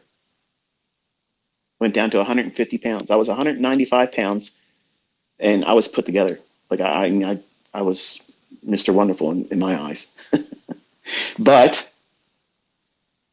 this industry changed all that because of stress. I couldn't eat, and to be built, you have to feed the body. You have to eat. And I couldn't tolerate even drinking. And I went to inshores, and I was literally on a liquid diet for a year and a half because I couldn't take physical food, which made me weak, which made me susceptible to getting sick more often. And that fear of eating food because of the pain created an eating disorder, which I carried for years. Where did it come from? Trading. Where in trading did it really stem from? Doing stupid shit that I tell you to avoid, but no one was telling me because I didn't have anybody like I'm talking to you. I didn't have that. And some of you folks that are listening to me that say, this guy fucking talks a bunch of bullshit. He talks too much. He's going on with all this horse shit. Get to the point. The point is you're fucking not ready. And the people that say, I don't like all his long rants and say, fuck you. Fail. Fuck you and fail. How about that? Okay? Because you are literally going to fall on your ass. You're going to go through these things and you're going to have no recourse. You're going to have no reference to build up from. You're going to go through the same shit that I and everyone else that goes through it without any kind of coping mechanisms or skill sets, and you're going to fucking fail. And you'll still be working at your fucking jobs, making menial amounts of money, stressed the fuck out, wishing that it could have worked out for you, but it never did. Everybody's going to have drawdown. Everybody is going to get to that point where they push and push and push until the brakes fall off. Well, if the brakes fall off and you blow your account, or you get to a point where you get stopped, like in these funded accounts, they have a braking mechanism. Stop. You have no more authority to make any more executions today because you hit this threshold, whatever it is. I don't know if it's all the same for each company or not, but Cameron hit his Friday morning. Okay. So now what do? Do you lose your shit over it? Do you go crazy about it and start acting foolish? Going in there maximum leverage to feel like if I can do it with maximum leverage, then I can feel like I'm a warrior again. I'm going to be a gladiator. I'm not going to be a little bitch. I'm going to get out there and trade even more aggressive.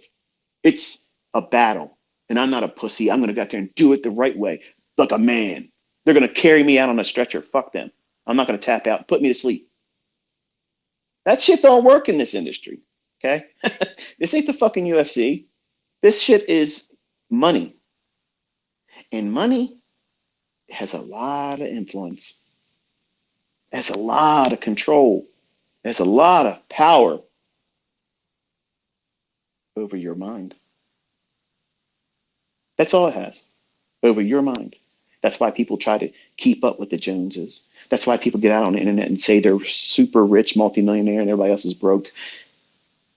They do that because they fucking are broke. They're not really wealthy. If they were, they wouldn't talk about it. But people listening to people like that, or people that rent cars, go to vacations and stay in certain places, wear watches that are not real, go to a Rolex store, sit next to the display, but then go buy a knockoff. Put that on their social media. Yeah, man, I got this Rolex. No. Patek Philippe. That's a watch. Rolex is trash. But the point is this. Money has an influence. It has a negative influence and has a positive influence. And all I'm trying to be is a voice of reason and saying, okay, money's a fucking tool. That's all it is. It's a tool. But you are trying to handle it like a weapon. And the only person that's going to get hurt is you. And when you look at these equity highs that you draw down from and you feel bad about how you got there, it matters not how you got there, what mitigating circumstances that led to you being there. You have arrived. You're here now. What are you going to do with it? Are you going to announce it to the world and allow other people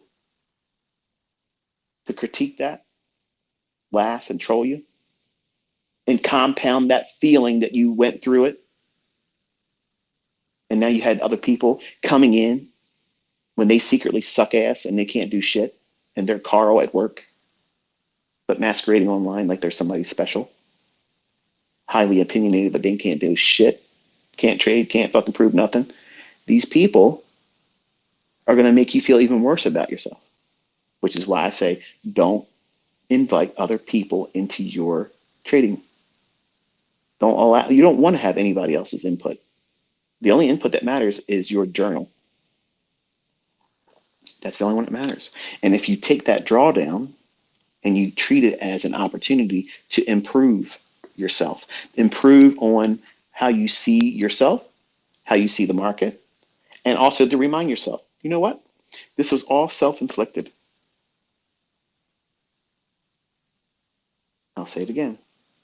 This is all self-inflicted.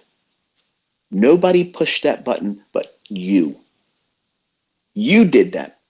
You did it. Congratulations. It was fucking stunning how it happened.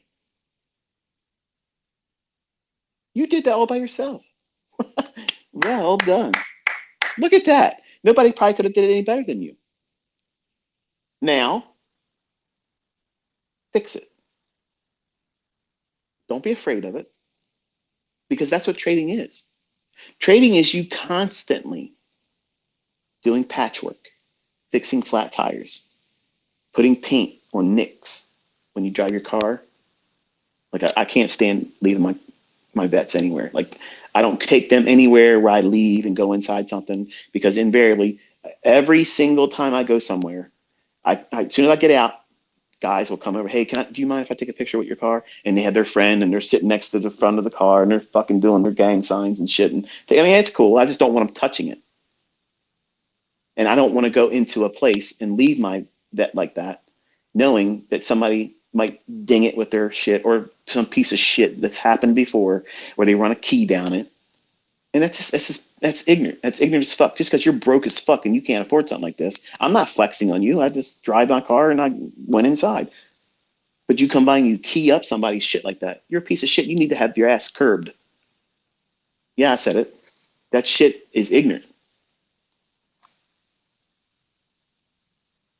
I don't even know how I got on that topic. Anyway, you have to own that. That drawdown is yours. You created it. And you now have to fix it. You have to do those things. Oh, the touching up the paint. Like if you have someone takes a shopping cart or their door of their own vehicle, they open up and they hit your door. It creates a dent and a ding, and it may take away some of the paint. Well, if you're a car person like me, you're not going to let that sit. So you're going to go get it fixed, put some paint on there, and touch it up. Otherwise, it's an eyesore, right? Well, you have to do the same thing with your drawdown. You have to care about it. You have to care about that account. You have to nurture it. You have to treat it like a garden.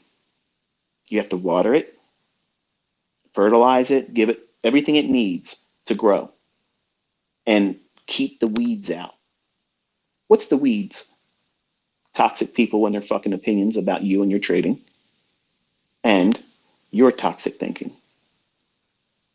That's the weeds. You got to keep the weeds out of your garden.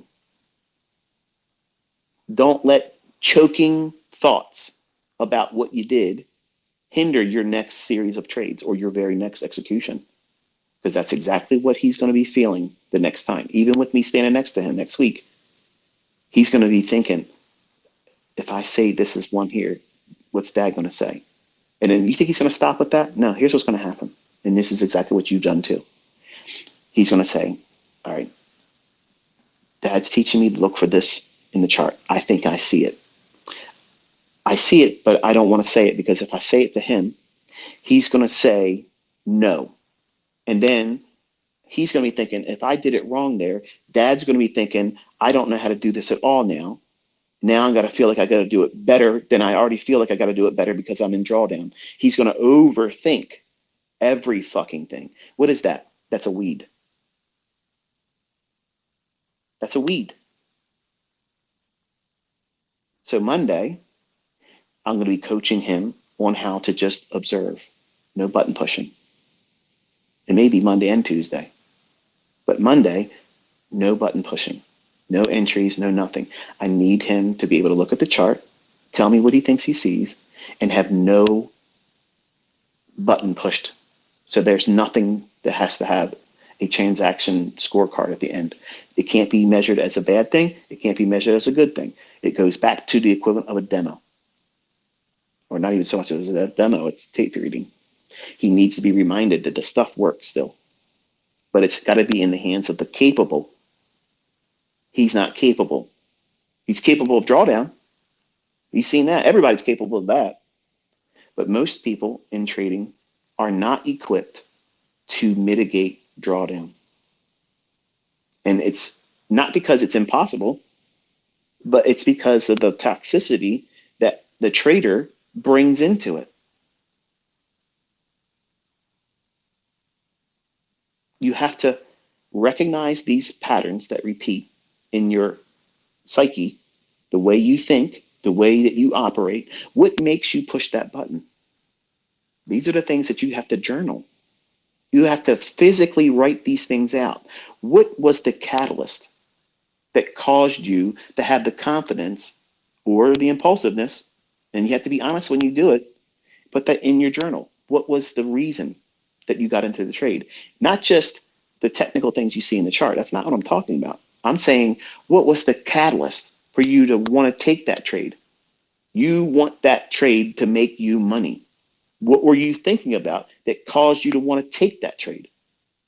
Was you feeling like you're going to miss the trade, or fearing a missing of a move? Or are you aiming for something monetarily as a target because you want to buy something or pay off something? Those things, you want to include all that in your journal. Much like I mentioned earlier, when I was trading copper as a young man, I fell short of a target and I wanted to hit that target. So the trades I took after that trade closed before I hit my target, I just fell short of it 1 point.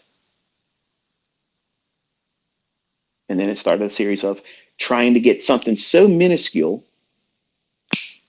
boom, wrecked. Couple trades in copper, didn't work. Let me go to a different market. Cotton, yeah. Well, there you go. Smoke that account. Said long and short of it is, you have a responsibility to be in a constant state of control over yourself, which is why young men and women, if you're out here and you're smoking weed and shit and you're trying to trade, you're doing it wrong. You have to be 100% lucid. You want to do that shit on the weekend? I'm not hating on you. But you can't be doing that while you're trading. If you're drinking, your state of mind's changed. You can't do that because you're medicating yourself. You have to be comfortable in your own skin.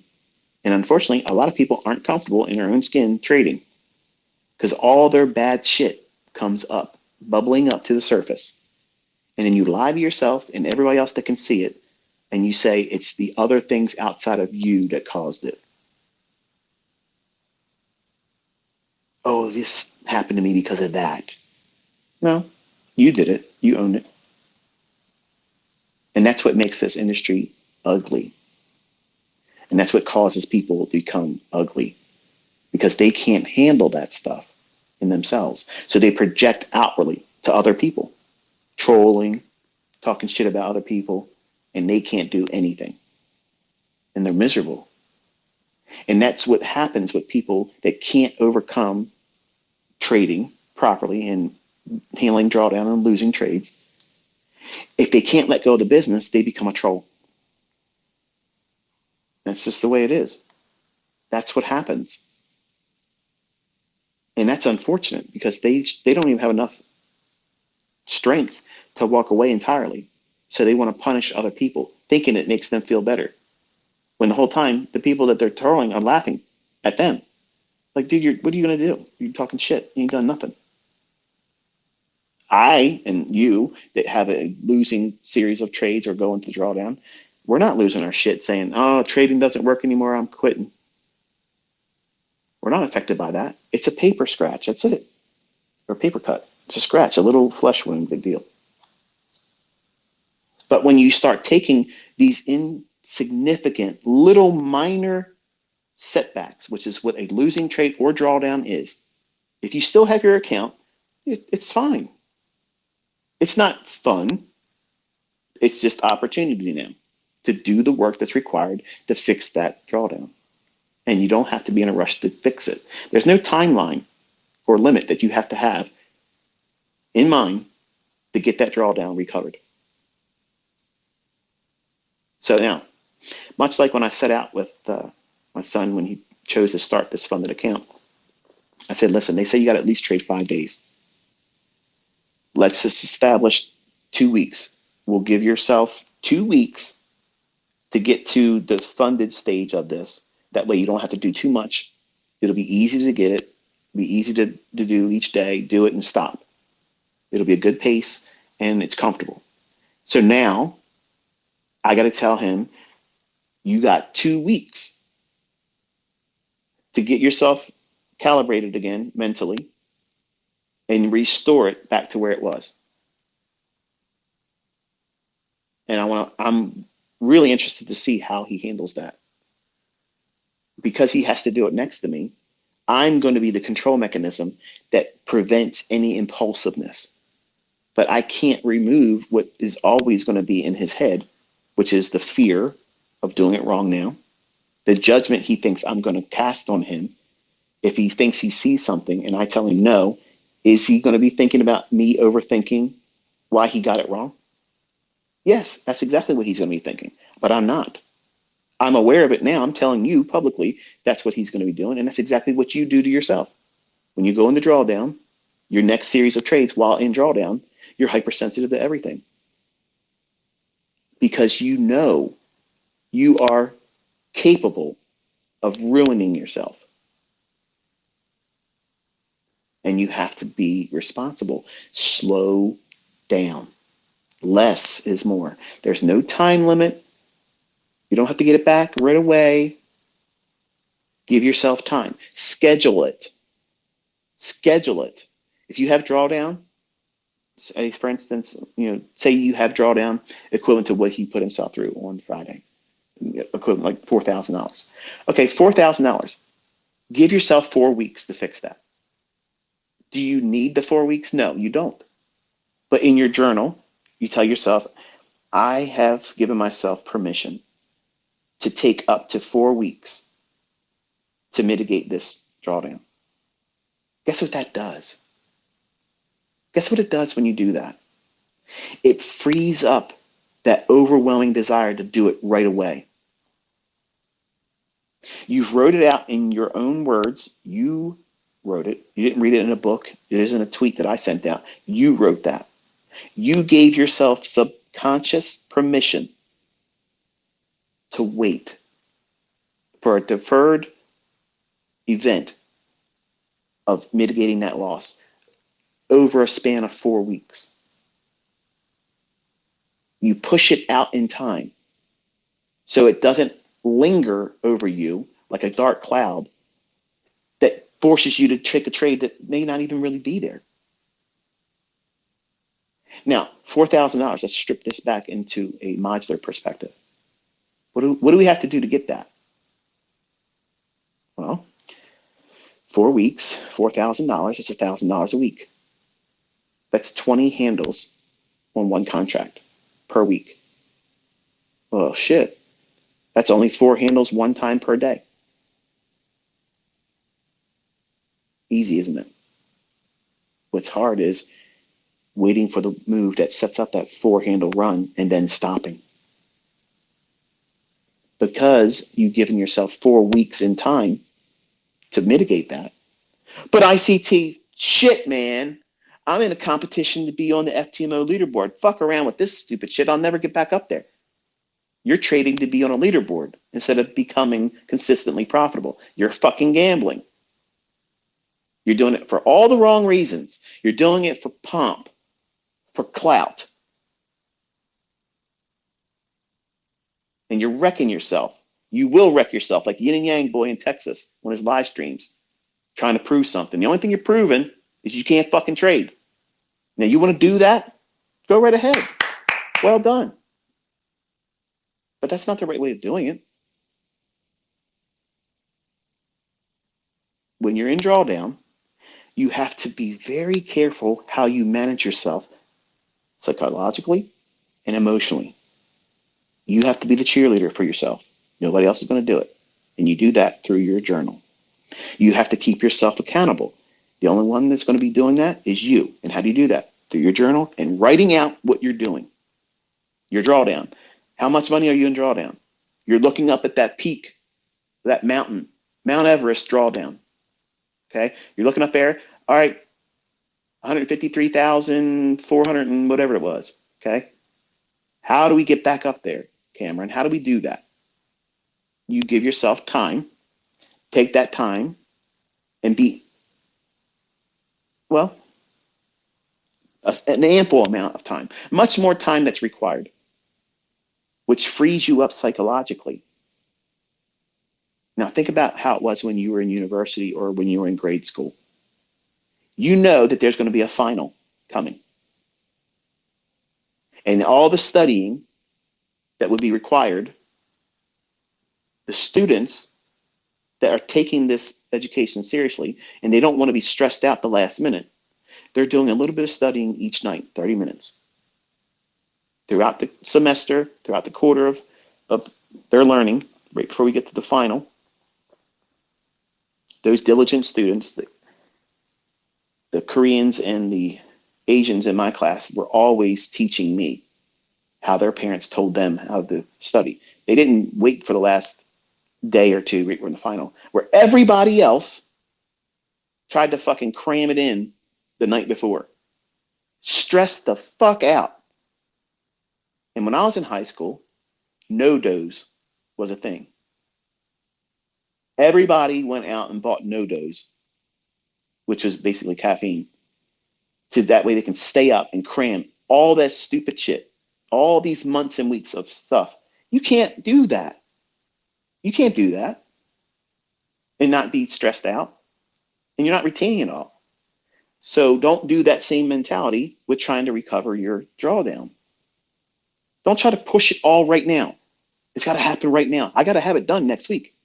I got to get back up to that equity high. No, you don't. No, you don't. There is no fucking deadline. But in your head, because everybody's on social media, everybody's showing the best of what they've done, not full scope of what it is they've done. Drawdown, losing trades, stop doing live streams because they can't fucking trade, and now nobody can see what they're doing to themselves. You have to be 100% responsible. But you also have to, in periods of drawdown, you have to coddle yourself. You have to prop yourself up, encourage yourself, and be constantly reminding yourself that there's no emergency or sense of urgency to get this drawdown back. The only person that's uncomfortable holding on to that drawdown is the retail Rick in you, the gambler. They want to get back to that high, that first buzz of being at that new equity high. They want to get back up there. They're the one inside of you that feels the ache of getting back up there. The trader doesn't have that feeling. The trader is the person that's pushing the buttons and managing the trade. And the analyst ain't worrying about it because that's not their job. Their job is to keep you on the straight and narrow. They're not worrying about the feelings of drawdown. They're saying, this is what we're supposed to be doing right now. The trader is, this is what I'm doing based on what the analyst is telling me I should be doing right now. And I'm managing risk. Retail, Rick, is in the back fucking clamoring to get the steering wheel. He wants to drive into a tree. He wants to jump airborne like the Dukes of fucking Hazzard. Remember the old show in the 70s? I love that show. I grew up watching that shit. I'll be honest with you, as a kid, I couldn't wait to get a car because I wanted to jump every fucking hill out there. Now, I was being primed to do all the wrong shit, right? Just like in trading, we're primed to do everything wrong, recklessly trading and try to gamble and get it all back in one day. And that's all the wrong way. You think if you can get the drawdown back quickly, you're a better trader. No, you're just a lucky gambler. Lucky gambling is not impressive to me. I'm not impressed by that. Someone can trade with crazy fucking leverage, make lots of money doing that, and I'm fucking bored to death by that. Because people do that same shit with lottery tickets, and there was no skill in them buying that ticket. There was no skill when that person going to the slot machine, pushing a button, and they got the maximum payout. There was no skill involved. They were at the right place at the right time, and circumstances just led to that occurrence. There it is, boom. Then that's it, it's done. No skill in over leveraging, YOLO trading, but consistently able to see something over and over and over again, delivering that absolutely impresses me. If someone were to sit out there with one contract and just slice and dice based on a model that was already pre-described as this is what I'm going to do, I'm only going to do this, and this is how much I'm willing to risk, and I'm never going to go over that, and this is my procedure of taking a loss. If I take a loss, I stop for that session, I trade the next session, or trade the next day. And they stuck to that, and they only made $50,000 for the entire year. I'm fucking impressed by that. To me, that's skill. That's absolute 100% skill. Full 100% responsibility. They own it. They're in control of themselves. Their capacity to stay on track within a model is perfect. That is much more impressive to me than how much money. How much money is, it's relative. Who gives a shit? As a trader, I like seeing people that can own their mistakes, don't become reckless, go in there and start trading with a lot of leverage to try to fix something real fast on a small little move. That's just gambling. That's gambling. And I'm so against that idea. That's what makes me boring as a mentor. Because I'm teaching my students to aim with very, very small targets. In the beginning, you start there. And for the people that have a brain, they can understand that that's all that would be required to have a really amazing career. If you can consistently find 5 handles, how many times does the market move around and offer 5 handles inside of a day? Several.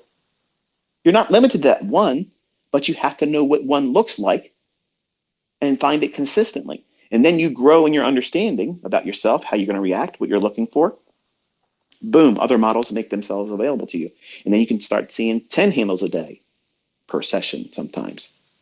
And then 20 handles in a day or more. And it need not be a runaway directional move. You can trade up and down and trade intraday without a bias.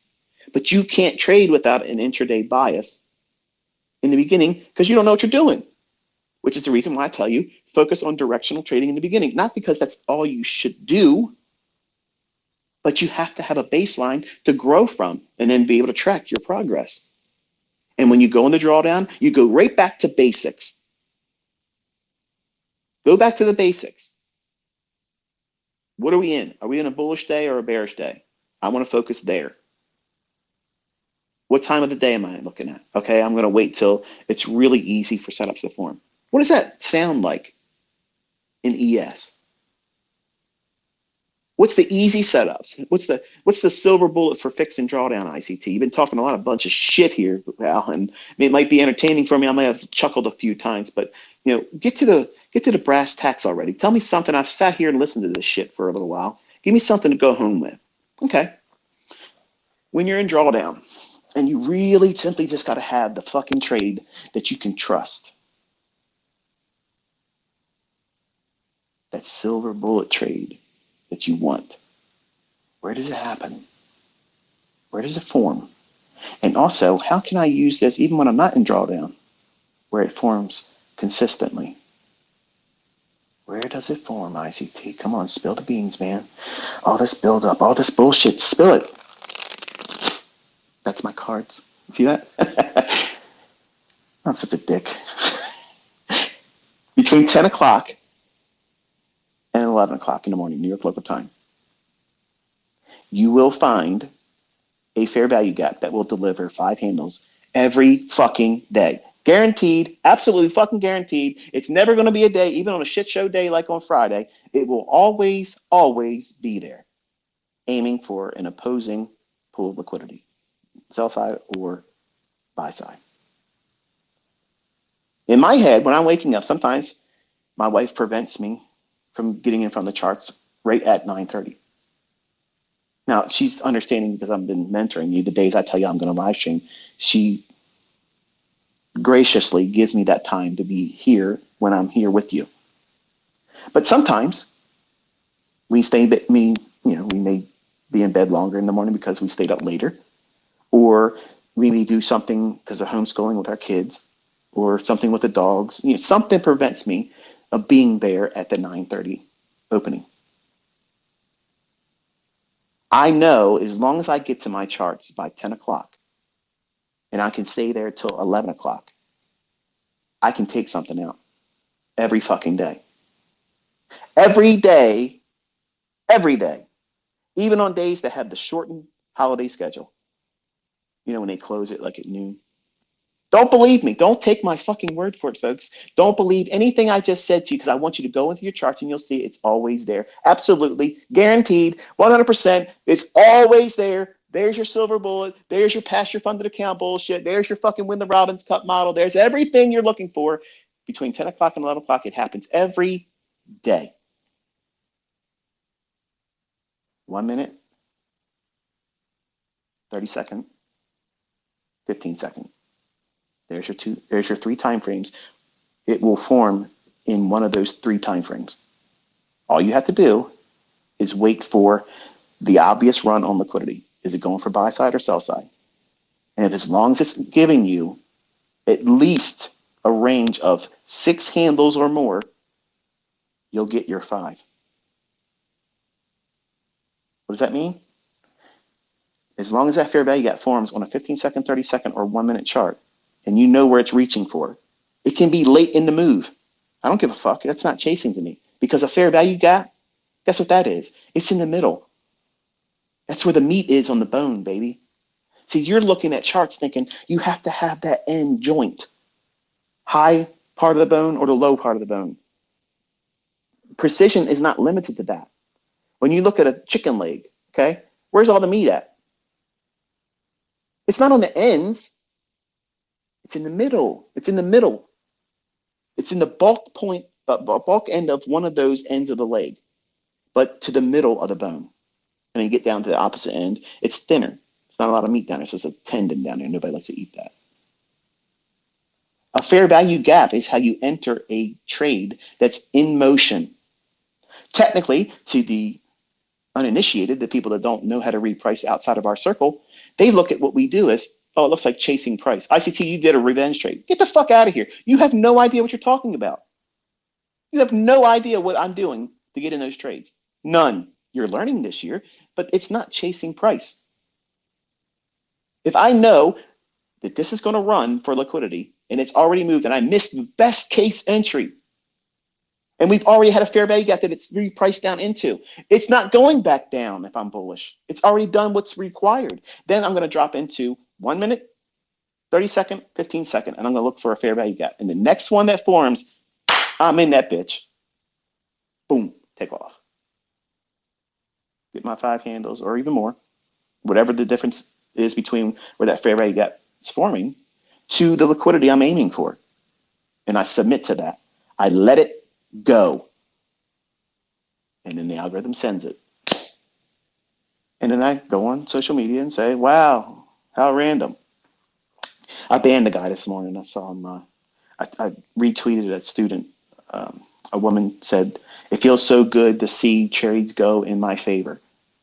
And because we don't have a lot of the women in this industry, at least, I mean, I'm sure there's more of them, but they're not as vocal on social media. They're usually the quiet, timid ones, and they don't want to draw any special attention to themselves. The women that do, and they announce that they are seeing progress, I like to retweet them. Now, this person said, I'm getting real fucking tired of seeing all the gloating. Fuck you. That's why you're banned, bitch. I'm encouraging that person and other people because they're saying what they're experiencing. You don't like other people succeeding? Go fuck yourself. Go fuck yourself, you miserable pieces of shit. Around here, we're making winners. And I'm encouraging that type of mindset where discovery of oneself and the ability to be able to do well. And they see progress and they want to announce it to me and say, I appreciate what you're doing and it's working in my life. I see the results. I'm moving forward with progress and I'm thankful. I'm appreciative. I'm not gloating, bitch. I'm celebrating them and I'm putting a spotlight on them. So other people in this community that might not be having that moment yet, they see it and say, you know what? Fuck yeah, I'm sticking around because I'm getting mine just like that.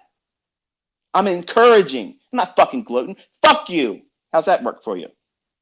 That's why I'm banning you bitches that say that shit. I ain't got time for the clownery, motherfuckers. You're talking all this chit chat shit. You ain't done nothing. You don't trade. You don't show shit. You don't call no fucking moves. You're all bullshit. Sock puppeting little bitches. My students, I care about. I want to see them do well. I want their mindset fucking jacked up, motivated. Not some weak ass, oh, it's random. You gotta hopefully get lucky. Fuck that. We don't use luck here. Luck don't fucking have any part of this equation here. We have a process. We know what the fuck we're doing. We know what we're looking for. We know when opportunities are arriving. It's scheduled. Retail fucking ricks out there, they don't know where the fuck this shit's coming from. They don't know when their indicators are going to form shit. Their triangles laying over top their fucking chart, hiding price, moving average crossovers, all kinds of this Mickey Mouse shit on their charts. They have no idea what the fuck's coming until it happens. And then they're reacting to price. Your job is not to predict price, but to react to it. And they shit themselves. They have no idea what the fuck's going on. None. They don't champion themselves when they do well because they don't know when the next fucking trade's going to be panning out for them. I do. My students fucking do. You're on the wrong team, motherfuckers. You're chatting shit to us. We are fucking killing it. We're winning. We are winning consistently every fucking day. We're calling this shit. It's happening. Where the fuck are you at? What channel are you watching? How can you not be seeing what we're doing every day and not walk around on a fucking high? Like, we're walking on sunshine every fucking day around here. Think about that shit.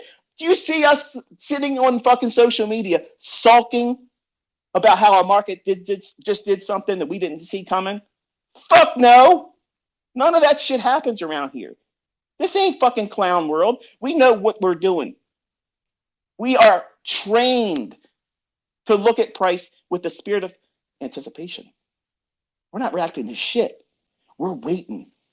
Our scope is already dialed in right at a specific time of the day, right at a level we know it's going to be fucking delivered to us. And once it happens, fucking fireworks. We know exactly what the fuck we're doing. We are not wondering what's going to happen. We are waiting for it. We are fucking waiting. We can't fucking wait. Put it on a platter for us because we're going to take it home. That's how we operate around here. We are trained fucking killers. This motherfucker has nothing against us that we can't handle. Not one thing, not one fucking thing that these markets do is a surprise to us. Now, who do you want to fucking listen to? You want to listen to some fucking loser logic where they're waiting for some stupid fucking indicator to plot something. You don't know when that's going to fucking happen. You're staring at your chart waiting for that shit to happen. Versus the chart, the open, high, low, and close, in the time of day that this shit forms. That makes perfect fucking sense. When you go to work, Does your start time fucking vary? No. Your boss is saying, bring your bitch ass to fucking work at this time or you're going to have it. Or you ain't getting paid. This business operates just like that. Everything is delivered by time. I give you windows of opportunity to go in and study because you're going to learn exactly when they repeat.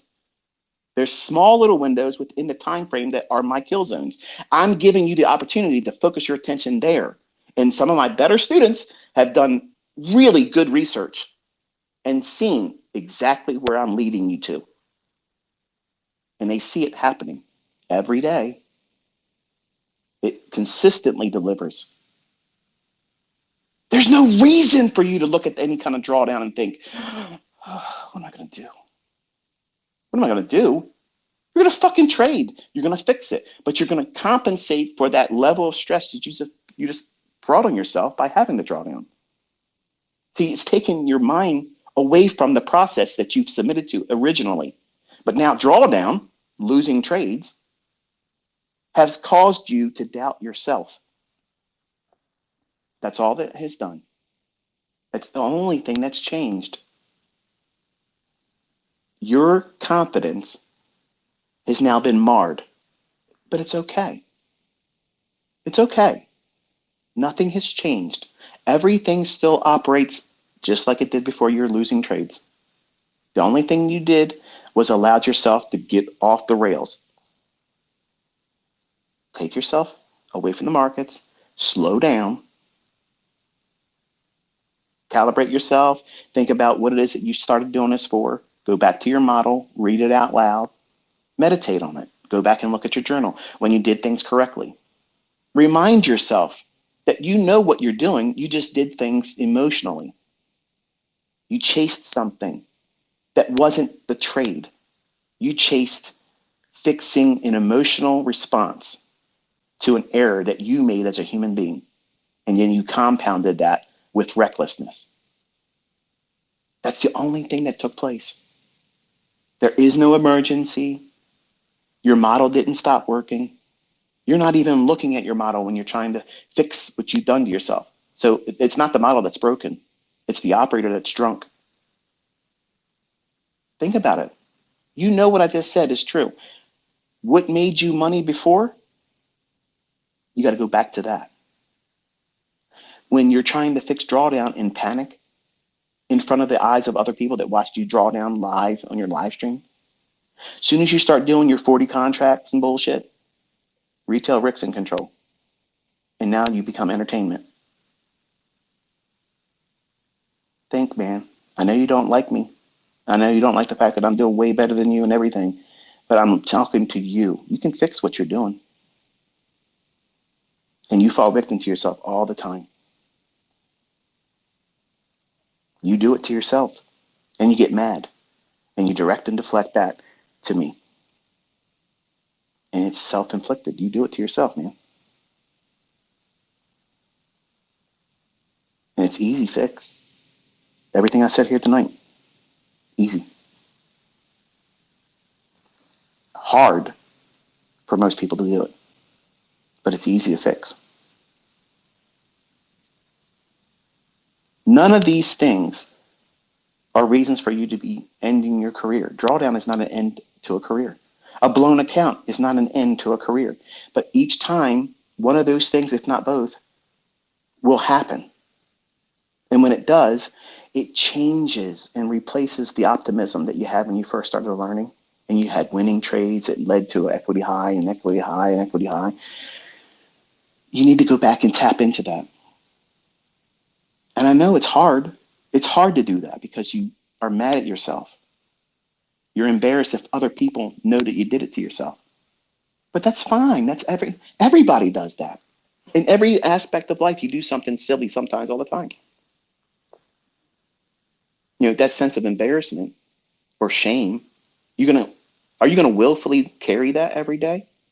Now that you're trading, are you gonna constantly measure yourself on that drawdown that you put yourself in or that account you blew it? You know, come on. Be practical. Your spouse that you're with, Do they constantly bring up the thing you did wrong that one time? If they do, that's toxic. That needs to be corrected. It makes a relationship hard. Are you going to do that with your relationship with the marketplace and your model? Constantly go back and pull up that bad episode? Yeah, you did that trade right, but remember that one time when you did everything you drove down and then you feel like shit?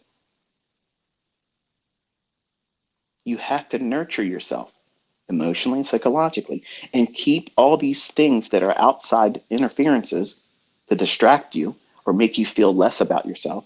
You need to keep that out. That's the weeds. Don't let weeds grow in your garden. You have to prune and till the ground constantly, looking for things that are going to be a distraction to you, that's going to be an impediment to your development and take you out of the mindset that's required. Now, obviously, in this one, I'm speaking from a stance of bravado, because I'm confident and you as my students are confident because what we do here is on another fucking level. But I don't want you to feel like, because you may be a quiet personality, you may be a woman that's up in age, and you may hear me get on this and carry on like I did.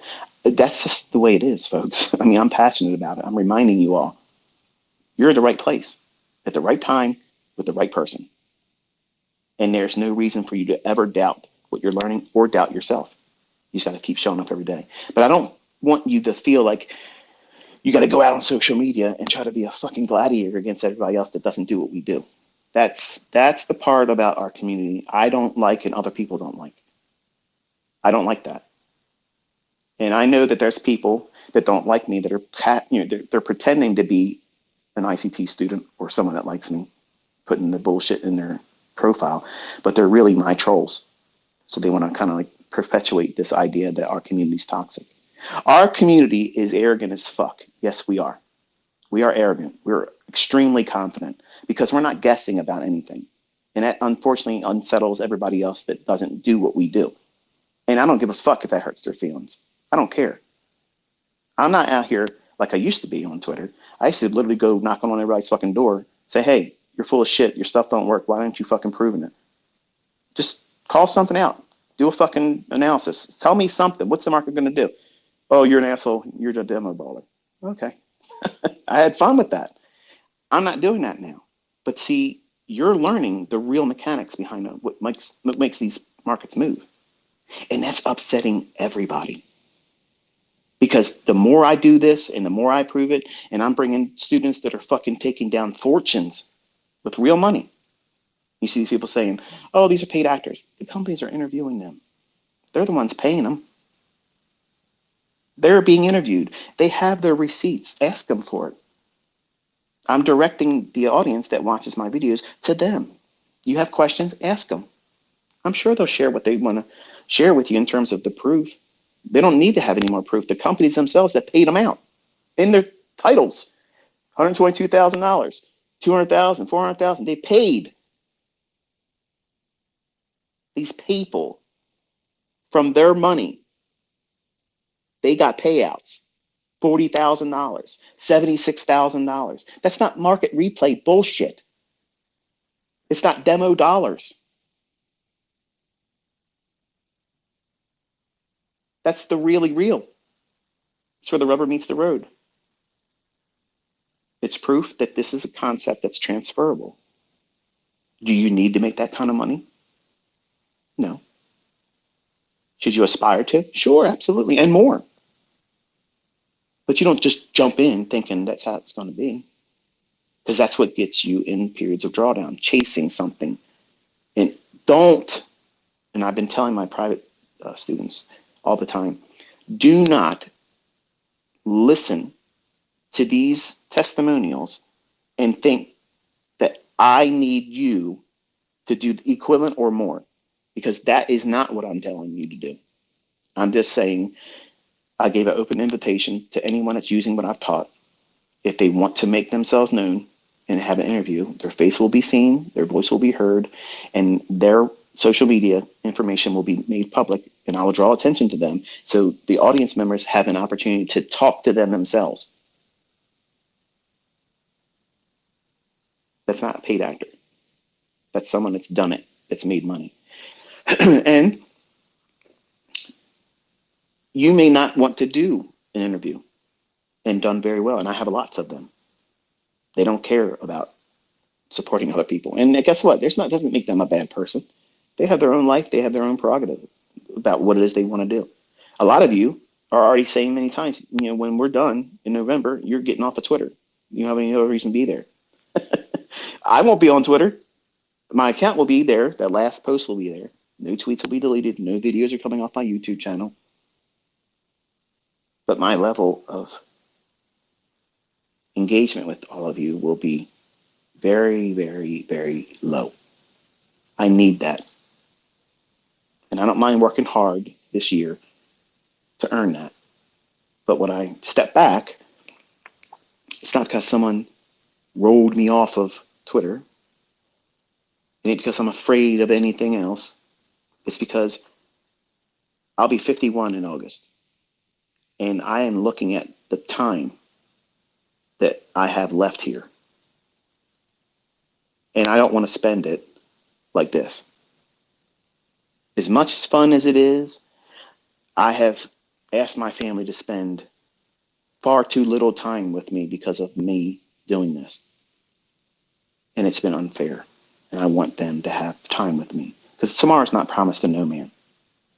I could be snuffed today, taken out. I saw a comment someone shared to me from a dickhead from Texas in his comment section. Someone made a comment saying, I thought for sure ICT would have been killed by now by doxing his address. What kind of shit is that? Like, really? Listen, I understand I rub people the wrong way, but to incite people to want to knock me off, first of all, I don't give a fuck if you do. Instant death, instant glory, I know where I'm going. But I don't live in fear with that shit. But that's the level of toxicity. And Pat, I understand you mentioned on Twitter, you get a lot of feedback from people that's claiming to be an ICT. And I know you say you don't listen to Spaces, but I know you do. When you say there's things that are coming out of our community that are shit being said to you about it, dude, that's the flavor right now. That's the only thing they can do, is to try to make us look bad. And I'm asking all of you as my community, if people are talking shit, the best thing you can do is ignore them. Don't give them any attention, because that's what they want. They want that heat. They want that constant stimuli because they suck. And when you argue with them or you try to defend me, you don't need to defend me. Shit, I'm already fucking proving it. My students are proving it. The market's being called. I'm pushing buttons. Everybody sees it. The bottom line is it is what it is. And let them choke on it. Don't even give them any fucking time. And when I talk about things like this and people try to mother me, it would be better if you didn't talk about it, ICT, blah, blah, blah. I'm actually answering someone that sent me a message that they're wrestling with because they saw something that has them on the fence about trying to start here. I saw this person talk about you, and it's just, what can you say about that to help me get past it? And then I'll respond and I'll say that. It's like a blanket statement, because I know the more time I spend out here doing this, the opposition will constantly put more bullshit out there. And all you have to do is show up every day. If I don't know what I'm doing, if these things don't work, you'll find out on your own. You don't need somebody else to tell you that. You determine that from your own opinion. Don't sit here and sign on to social media, whether it be on YouTube or Twitter or anything else, and take somebody else's opinion about me or anything and simply adopt it. That's the problem with social media. Believe me, I can't wait to get off of Twitter in November. I can't wait, because it's just fucking toxic. Not because of the community. I don't care. People talk shit about me all the time. But when I sign on to Twitter, the things that are being suggested to me, because it's political bullshit or people smearing this one in the campaign or that one, it's just toxic as shit. Like, it's toxic. So in our community, I try to keep the energy level high. And sometimes it comes across with male bravado that may not be all that palatable for certain audience members. I'm not changing. You filter it. If you can't, go find someone else. I'm not going to be something I can't be, especially if I'm live. If I'm live, that's unfiltered, and I'm going to have these swings.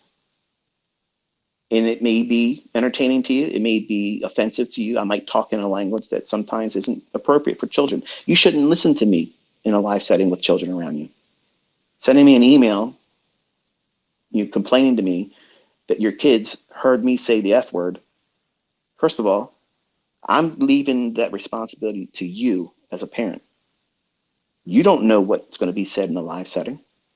So why invite the opportunity for your little ones to hear something inappropriate? I don't have the ability sometimes to keep control of my tongue. It's just the way it is. I don't want to talk this way, but sometimes it just starts. And once it starts, it takes its course. It runs its course. And then that imbalance settles down, and kind of like what I'm talking like now. If I talk another hour from now and don't get off here, you'll hear me rev up again. It's not planned. It's not scripted. It's just, unfortunately, that's what happens. And when I lose control of it, go off the rails, my mind reaches for language that isn't always appropriate. And I don't feel good about it when I'm done. I ask for forgiveness and I feel like I could have done better, but I can't be articulate all the time live. That's why I've always stayed in pre-recorded lectures, and I edit out a lot of that stuff because it's always in there. It's always in there. So I'm a real person. I mean, I'm not AI. I'm not some fake fucking shit.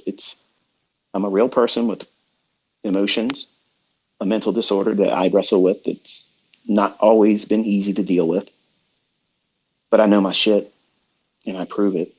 And my students are bringing the receipts, and I'm so proud of them. And I'm proud of you that's in the making right now, that you may have gone through drawdown. You may have done a little bit of damage to yourself, because Friday was seek and destroy in the morning session. Up, down, up, down, up, down. If you fell victim to that, it's okay. You'll fall victim to it again in the future too. Sometimes seek and destroy starts off just like a day that's obvious it's going to do this, and then it smokes your ass. Then you think it's doing something other than that, and it smokes your ass again. And then you have to know right then and there, okay, stop. I just took two trades that were losing trades in the same session. Stop. ICT, you just gave us a silver bullet. There's a fair value gap between 10 o'clock and 11 o'clock every single day. Well, guess what happens if you lose? Stop. Don't trade the morning session. Wait to the PM session. And your goal is to at least get 50% of the drawdown you had in the morning. You could get all of it and more, but your goal is to just get 50% of it. Isn't that a little bit more forgiving than, I got to get that back and make a profit for the day? I have to be right. There's a difference there. There's a difference, and you have to treat yourself like that as a trader. It's not always trophy wins. Sometimes it's just, I'll get a little bit of the hair of the dog that bit me. And have to be content with that. And let time do its thing by presenting you new opportunities that will repeat every week, every day, and it won't stop. Unless you do what Retail Rick is telling you to do. Impulsiveness. Things that you know, right before you get into those days that go into drawdown or blow your account, you can go back in time and think, there was a moment when you said, I better not do this. Fuck it, I'm going in. That was it. That's the test, and you failed it. Every single time that's ever happened for me, I never looked back and said, I didn't see that coming. You knew, I knew, it's the way it is. You just got to do it. You just got to do it. Fuck around and find out. In this business, you fuck around and you can find out that you're out of this business. You can cause more damage to yourself financially than you're equipped to pay for. You don't think so? Over leveraging in front of CPI. Yeah, you'll be owing the broker. It'll take everything it's got in your account plus some, and they'll be calling you up real quick with that.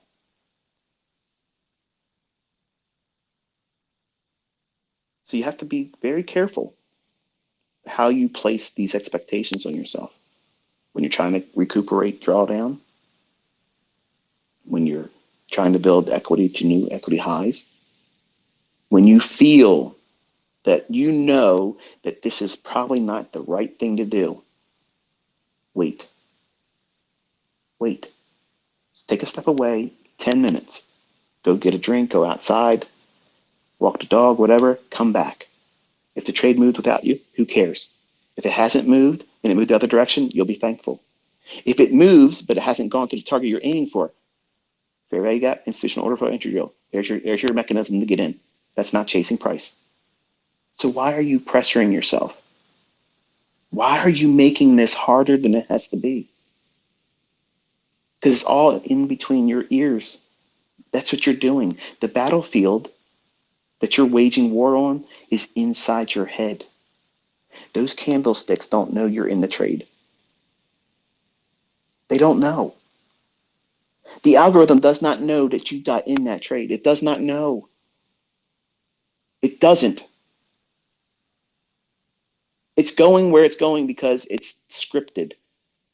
And it's designed to take whoever is foolish enough to be on the wrong side. That's the mechanics of how these markets work. That's the fucking reality of it. And I don't give a fuck who you are. Buying and selling pressure my fucking ass. Okay? That's not how this works, man. So remove all that necessity of being right, always right, and fix drawdown right away. Fixing drawdown right away is not the proper way of doing it. And truth be told, every time I've done a call online and did it wrong, I wish I would have stopped that day right then and say, I'm going to stop here. But because of my obsessive compulsiveness and the fact that I absolutely love rubbing my haters' nose and shit, I know how to go in the opposite direction. Like I can flip on a dime. I can do that. And then that's what I do. I'm like, boop, boop. Now you think that that's revenge trading. No, that's me aligning myself up with what I know is about to happen. And that doesn't sound good. I know there's a lot of people that's probably profitable traders, maybe trading for a long time. And they hear me say that stuff. Like, I know. And you'll hear people that make a career out of, you got to be careful listening to people that say they know what the market's going to do. Get the fuck out of here with that bullshit. Get out of here, because I'm going to tell you something right now. Anybody that pushes a fucking button that doesn't believe that the market's going to go in their fucking favor, what the fuck are you doing? What is it that you're doing by placing risk on a trade? You're buying because you think it's going to go up to your fucking targets that you have a limit order on. You have a stop that says, I don't think it's going to go lower than this and be good still. You bought, you're in the trade. This same fucking person's going to tell you, you got to be careful when you hear people say they know what the market's going to do. Listen, man, I know what high probability is. I know how to define it. My students know how to define it. I know when it's lacking and it's not in the marketplace. I'm only trying to press the button in those conditions. And I try to teach you how to avoid when it's not there. They don't know shit. They're taking their fucking indicator-based bullshit. But they're still subscribing to the belief that they believe the market's going to go up there. If they didn't believe that, they wouldn't be buying it. So think about the logic of these fucking asshats, these chuckle fuck motherfuckers that are out there simply saying stupid nonsense. React to price. You'll never know what price is doing. This is Goldman Sachs fucking level horseshit. Intraday charts are noise. If anybody tells you they can make money trading with intraday charts, run away from them. I promise you, I guarantee you, we're doing it every day. That's Goldman Sachs. That's the boys from Goldman Sachs. Aren't they supposed to be the fucking guys that know everything? I don't know. Do they? Sounds like a bunch of bullshit to me. But anyway, there's got to be losers to this, right? There has to be. But even those guys in Goldman Sachs, I wish they would learn how this is really done, because they're indoctrinated to what the shit that Goldman pushes on them. This is their models. This is what they do. This is all they do. And they're extremely profitable. I mean, you can look at the reports that they put out, and they tell you how many trades they won, how many trades they lost, and how much money they lost, and how much they made. That's amazing information. But they don't know what you're learning. They don't. Believe me, they don't. They're not the smart money. They're just consistent about what they do. Now, if you call that smart money, no, that's your definition of it. But smart money is what I'm teaching you. The way that we perceive price, how it's delivered algorithmically based on time and price, these signatures that repeat over and over again, that's not randomness. We're not surprised when shit happens. Think about this, okay? I'm going to say this and I'm going to close because I haven't eaten today. I'm feeling my body tell me I'm low on energy. Wouldn't think that based on the delivery of all this banter this morning, right? That's the only benefit of having chemical imbalances. It's like fucking nitrous oxide. You know, when I'm running low and all of a sudden I'm out the gate running. But when it wears off, it's like a crash. So I just lost my train of thought. This rarely happens for me. New week opening gaps. Thank you, Jesus. Think about how, when I introduced that concept, oh, everybody knows about a gap ICT. Fuck off, pal. What I'm talking about is how it constantly refers back to them over and over again, not simply when it fills them in and they're done in everybody else's eyes. I'm looking at shit months ago. These new week opening gaps are not done simply because they're traded to and filled in. That's not how this works, man. But believe me, the folks that put this shit in motion, they don't mind that you know there's a gap because they can't hide that. And they're thankful and happy that you understand that, yeah, it goes up there and fills it in, and then it's done. And they know that you're no longer worrying about it. These gaps have always existed in price action, yes. But the logic that I employ with it and teach you has not always been there. It's always been happening in the charts. But because you're not annotating your charts and having them on your charts, and nobody's ever taught this shit before, you never noticed it.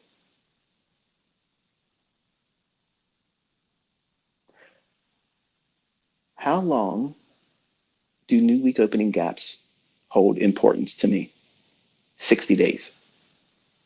If the data ranges that I talk about in my core content, that a lot of my students, when I taught that sometimes they quit at that month. They were like, oh, he's bullshit. He's putting filler. This is bullshit. It has nothing to do with anything. This is fucking dumb.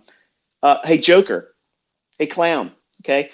This is the shit that works with it. Stupid fucking people that think they know everything. They come to a teacher, an educator, and they come and they think, well, this is how I'm supposed to be taught. This is how I'm supposed to learn this. You have no idea what the fuck you're learning. You have no idea what you're doing. And you literally stopped learning right when it was getting good. Stupid people. Stupid fucking people. But whatever. Think about how these new week opening gaps perform. I'm not teaching anymore with them because I have things I want to add in my book. Yes, I'm going to sell a book. And I don't give a fuck who has an attitude about it. I don't care. Because there's so many people right now that are writing books every time I talk with these Twitter spaces, every time I do a lecture, every time I do a live stream. They're right now writing books because they're trying to beat me to the punch because they can say, my book was out first, but motherfuckers, my shit was in fucking social media, on YouTube, before you were even fucking doing your book. And yes, that shit matters to me. Because it's my life's work. You jackasses are running around trying to get clout. And I will be in your reviews reminding people that you just talked shit on an echo of me. And when they're seeing that comment that you can't do anything about, right? John Fibonacci, John Flood, couldn't wait to take my fucking mentorship and take it out there and make some horseshit fucking book. I'm in that fucking review, ain't I? And everybody sees it. And they come to that channel on YouTube and they say that you're a clown. You're a fucking fraud. And even Amazon had to put a disclaimer saying, this shit has got something wrong with it. Welcome. Welcome to the reality. There's a bunch more you fucking yahoos on Amazon that I'll be putting reviews into. And you all can come sock puppet all the bullshit you want when I put mine out. I don't give a fuck. I'm going to laugh at all of them. All of them. Because it's all on record with me calling it live here. You're all watching. You're in a GAN moment right now. Think about that. You're in a Wyckoff age right now. Not because I'm using Wyckoff, but I'm upsetting everything in this industry. I knew this in 1995. 1995. I knew I would be talking to people just like you and upsetting everything. But I was being pressured not to do that for a long time. And it took years for me to build the confidence to go just a little bit outside the lines, the boundaries that I'm not allowed to go past. And I said, fuck it, I'm going to create a language. If I create a language and I teach people using that language, the people that would be upset with me can't be fucking upset with me because the things that I'm doing, I'm attributing it to the language that I created. That just comes real fucking close to the things I can't teach you. So at this point, the cat's out of the bag. They can't call it back in. They can't change it. They can't stop it. And if I stop right now, you already know how to do it. But I did not break my word or what was placed on me as a limitation. But I didn't do well with that. It bothered me because the sign says don't step on the grass. And I'm going to fucking moonwalk on that shit. It's just my nature. It's human nature. Don't do this. Tell that to your little kid that just started walking. Tell your toddler, don't touch that. They're going to look right at your fucking face and smile and do exactly what you said not to do because they want to see how you're going to react. You love me. You're my play toy. You give me food. You change my ass. You put me to bed. You bathe me. You entertain me. You said, don't do this. Let me touch it and see what you do with that. I'm just like that. I'm like a kid at heart. You tell me I'm not supposed to do that. I'm going to fucking do it. I'm impulsive. I can't control myself sometimes. And yes, I was scared for a long time. And truth be told, if I get another visit, I'll probably stop before November. But I have created a language and they understand it. They understand what I did. But you have learned a language that didn't exist before. It's not in retail logic. This shit is totally outside of all that stuff. And you're here right now listening to what they're going to write about in fucking books when I'm gone. You're here. You're seeing it happen live, real time, proving that this shit is absolutely rigged. And somebody knows how it's rigged. And they can teach you how to take advantage of that. And that's exciting. It's fun. Nobody's getting hurt by it. But these greedy motherfuckers want it just for themselves. And they use it like a fucking weapon. And you never knew about it. You never knew about it. But that's the reality of it. That's what really goes on. And they perpetuate things with financial news network channels and websites and talking heads and all this bullshit that constantly feeds you misinformation. And you never notice it, but it's always there, hidden in plain sight. They'll never change it, folks. They will never change it. I'm proving it. And there's people still pissing and moaning saying there is no algorithm. I work at a brokerage firm. I work at a trading desk. I'm a this and I'm a that. There is not. Get the fuck out. I don't give a fuck. You have blinders on. Nobody's this precise. Nobody using other bullshit, retail garbage can see this stuff like this.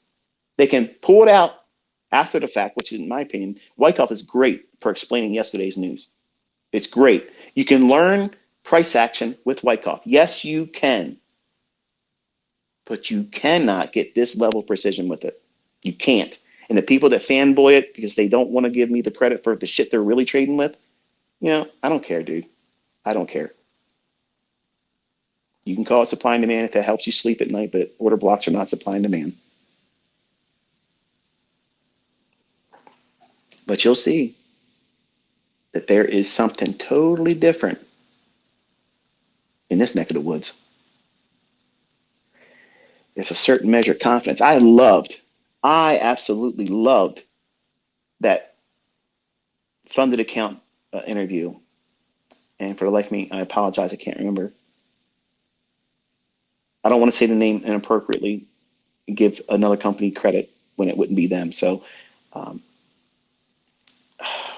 it's the farmer guy that helps fund his operation with his trading. The comment that the host said, he said, most of our funded payouts are ICT traders. And when he stated something that I have been trying to communicate for all this time, when you learn from me and you finally find your model, you will be part of the category of trader that he mentioned. When we interview traders that get payouts, nobody else but ICT traders are as confident as they are. Like they know what they're doing. And we know when we're talking to someone else that got a payout, we can tell that they just got lucky. That's not my words. That's the company representative saying that. I know that stings like a motherfucker, Benny, but guess what? That's the reality of it all. That's just the way it is around here. And all you got to do is join the club. The invitation's still open, bro. I ain't got no hate for you. You talked all that shit about my family, made up all this bullshit lies. Lawsuit, bring that fucking shit. I don't give a fuck. Bottom line is I'm still going to be winning. Period. What I've already released, people are going to use it. They're going to make lots of money. Some people will fail. Some people will lose money. It doesn't change the fact that shit works. It just means they did themselves in. That's human nature. That's just the way it is. Sometimes people just fuck up. And you just got to make some changes, recalibrate yourself, and get back on the horse and ride it. Or get back in the car and drive it until the brakes fall off. But you can't do that when you lose control and focus. Because if you can't stop yourself when you're out of control, when you're doing all this dumb shit recklessly, trying to get back to an equity high or fix a boo-boo, losing trade, you will do more damage psychologically that's going to be more impactful than losing the money in the account, because you'll create scar tissue.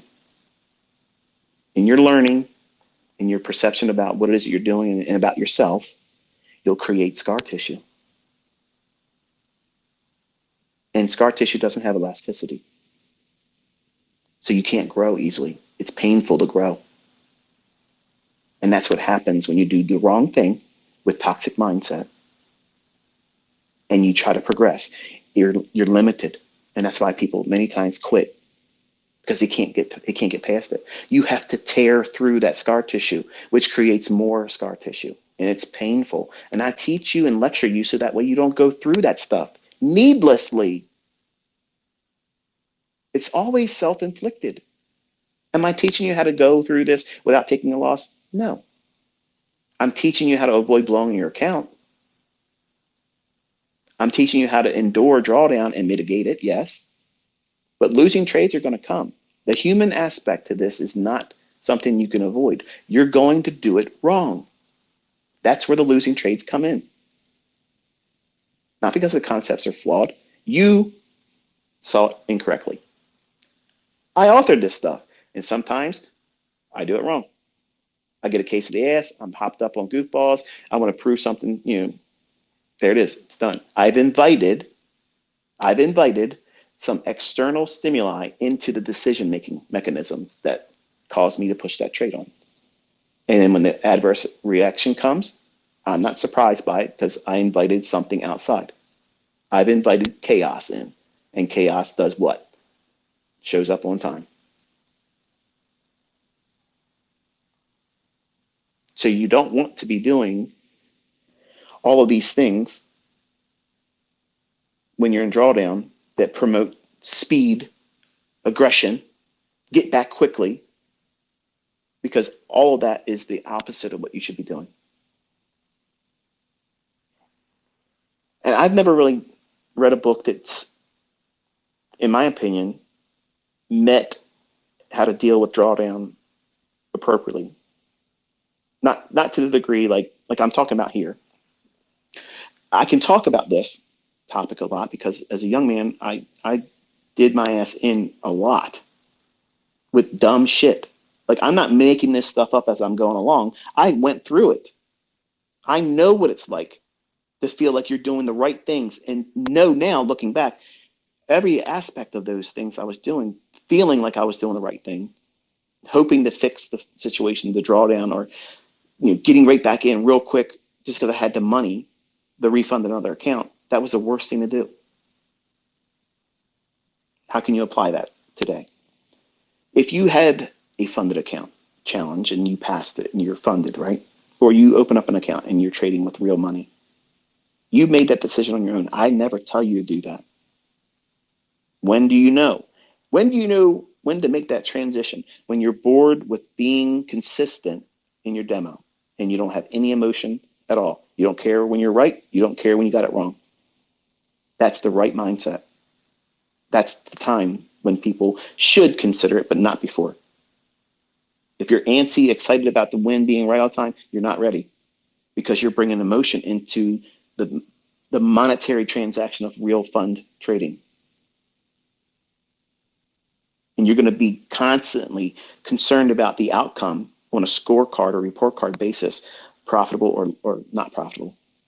And if you're thinking like that, you're not thinking about following the model and the rule of being in that trade for the reasons you're supposed to be in that trade.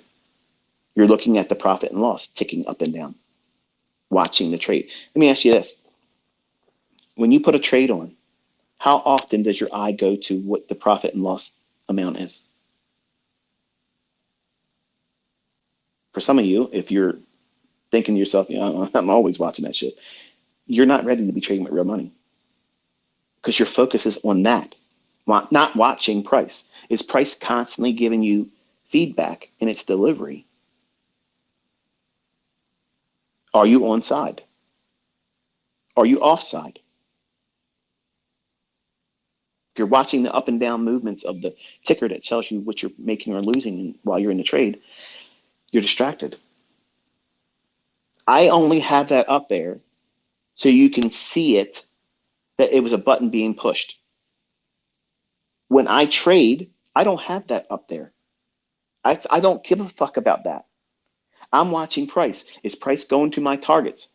Is price respecting the most recent 3 PD arrays that I want to see being supportive of price, whether the price is going higher or lower? I'm watching that shit. That's what matters to me. Because if I'm not paying attention to that, I'm not going to notice when it's telling me it's no longer a good trade. So either kill it or take something off. Remove risk.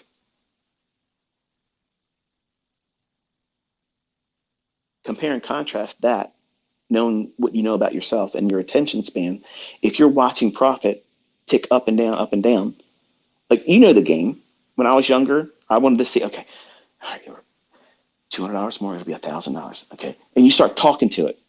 All right, come on, $1,000. Come on, baby, $1,000. Woo! I $1,000. I promise if it goes to $1,000, I'm going to get out. If it just gives me $1,000, please just give me $1,000. Now it's drawing down. It's down. It's only up $500. You were up 750, but you were wanting 1,000. Please just, all right, just get back to 750. Fuck it. I don't need 1,000. Just give me 750. I promise. If you just give me that, I'll get out. I swear to God Almighty. Just give me that. I'll get out. Now you're only up 250. What the fuck's going on? Where's my $1,000? Why can't I get 750? Fuck it. If it goes to $500, I'm getting out. Fuck this. It's a drawdown. Fuck this. Nobody knows how to make money. This is bullshit. This fucking broker did it to me again. There you go. That's it. That's retail 101. That happens because you're watching that ticker that shows you the profit and loss. The whole time, the chart's telling you, you're on the wrong side now. Hello? This open, high, low, and close bar here is telling you you're on the wrong side. It's in your face like a neon sign, but you're not seeing it because you're watching the money.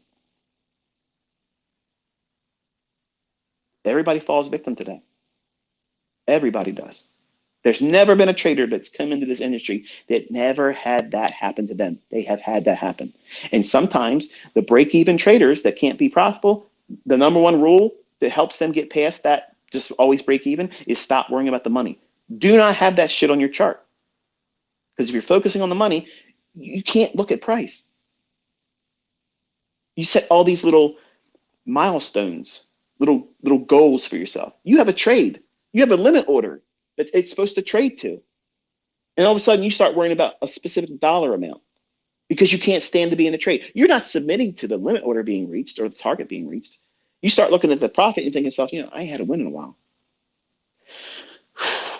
I got to go on social media and show somebody something. Shit, I got to get that $1,000. $1,000, it's a band. I got to share that publicly. I don't need to get that $3,000 I'm really supposed to be holding for. And I can't really hold it because I'm impatient as fuck. So let me get that $1,000. And you enter that same situation I had as a young man with copper. You want that target. There's no reason for that actually happening now because the chart has changed direction. Price is going to go the other way. But damn it, this is your target. You're supposed to trade your plan and plan your trade, right? Okay, you're in the trade. You have a higher target. Your limit order is waiting if it goes up there to get you out. But notice what's happening here. You've allowed the concerns about money to hide what price is telling you. And now you're submitting to the fact that you don't have patience. That's a good thing. If you know that you can't hold on to the trade, kill it, because if you stay in it, you may experience that turnaround. If you know that you are not capable of sticking to that trade idea and it's now making you physically uncomfortable where you can't cope, it's not weakness to get out of that. You condition yourself to get out of it, and if it goes there, then you encourage yourself by saying, "Okay, see, if I would have stayed with it, it would have did that." But you didn't make the money, ICT. So that's fucking stupid, dude. You're acting like you go out there on your first run and getting all these targets, no partials. I'm sorry, man. I'm sorry, but that's dumb. You have to grow. You have to progress incrementally, and nobody walks out there doing full pulls. I don't give a fuck who you are, who'd you learn from. I'm the best, and my students don't go out there like that. I teach them partials. They got to get their little cookies as along the way, and it grows over time their confidence. But when you feel that temptation to just bail on the trade, even when you're in profit, because you can't stand it, you just can't stand it. You don't know what's going to happen. You've lost the plot. You're no longer submitting to the trade idea. So you're in there doing what? Gambling, hoping and praying. Now you're a religious trader.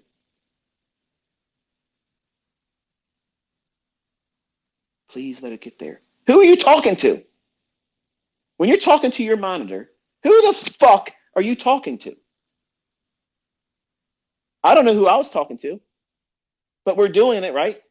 Please just let it get to 1,000. If it gets to 1,000, that'll be enough for me. You know damn well if it goes to 1,000, you're gonna think, shit, it might go to 1,200. But if I get out of 1,200, what if it went to $1,500? And then you're playing a game. Like you're fucking around. And some of you might be laughing your ass off right now because you've been there before, but it really shouldn't be funny. You should identify that moment where you have lost the plot of the trade. And as soon as you start thinking, I needed to do this, I needed to do this, you don't need shit but to get out of the trade. That's what you need to do. Because now you're on a hope and prayer. And hope and prayer, in that setting right there, your prayers are being answered. The price is telling you it's about to go the other direction. And you're not seeing it because you're looking at that profit ticker, the up and down fluctuation of your profitability, hoping that it gets to some random fucking number that has absolutely no reason for price that really reached there. But that's because that's what you want. That's your trophy. That's your cookie. You're reaching into the jar. You're constantly digging down in there, feeling for that last cookie. You want that last one, but it's not there. Carl's been there the fucking day before and got that last motherfucker. Sorry. Day late and a cookie short. Your $1,000 profit ain't getting delivered to you. And then what happens? It moves down a little bit and you lower it. Okay. I ain't going to get a full cookie, but there might be a half of that cookie left. You know what it's like when you get in the cookie jar, some of them break. Oh, there ain't none left really, but let me just feel if there's any crumbs down there that I can put together and get some kind of a shit out of it. So you start making deals with yourself. Okay, if it goes to 750, I'll get out. I promise. Who are you promising? Who are you talking to? You're talking out your ass. Because you're not going to do that if it does it. So why are you doing it? You're pantomiming. You're talking out your ass.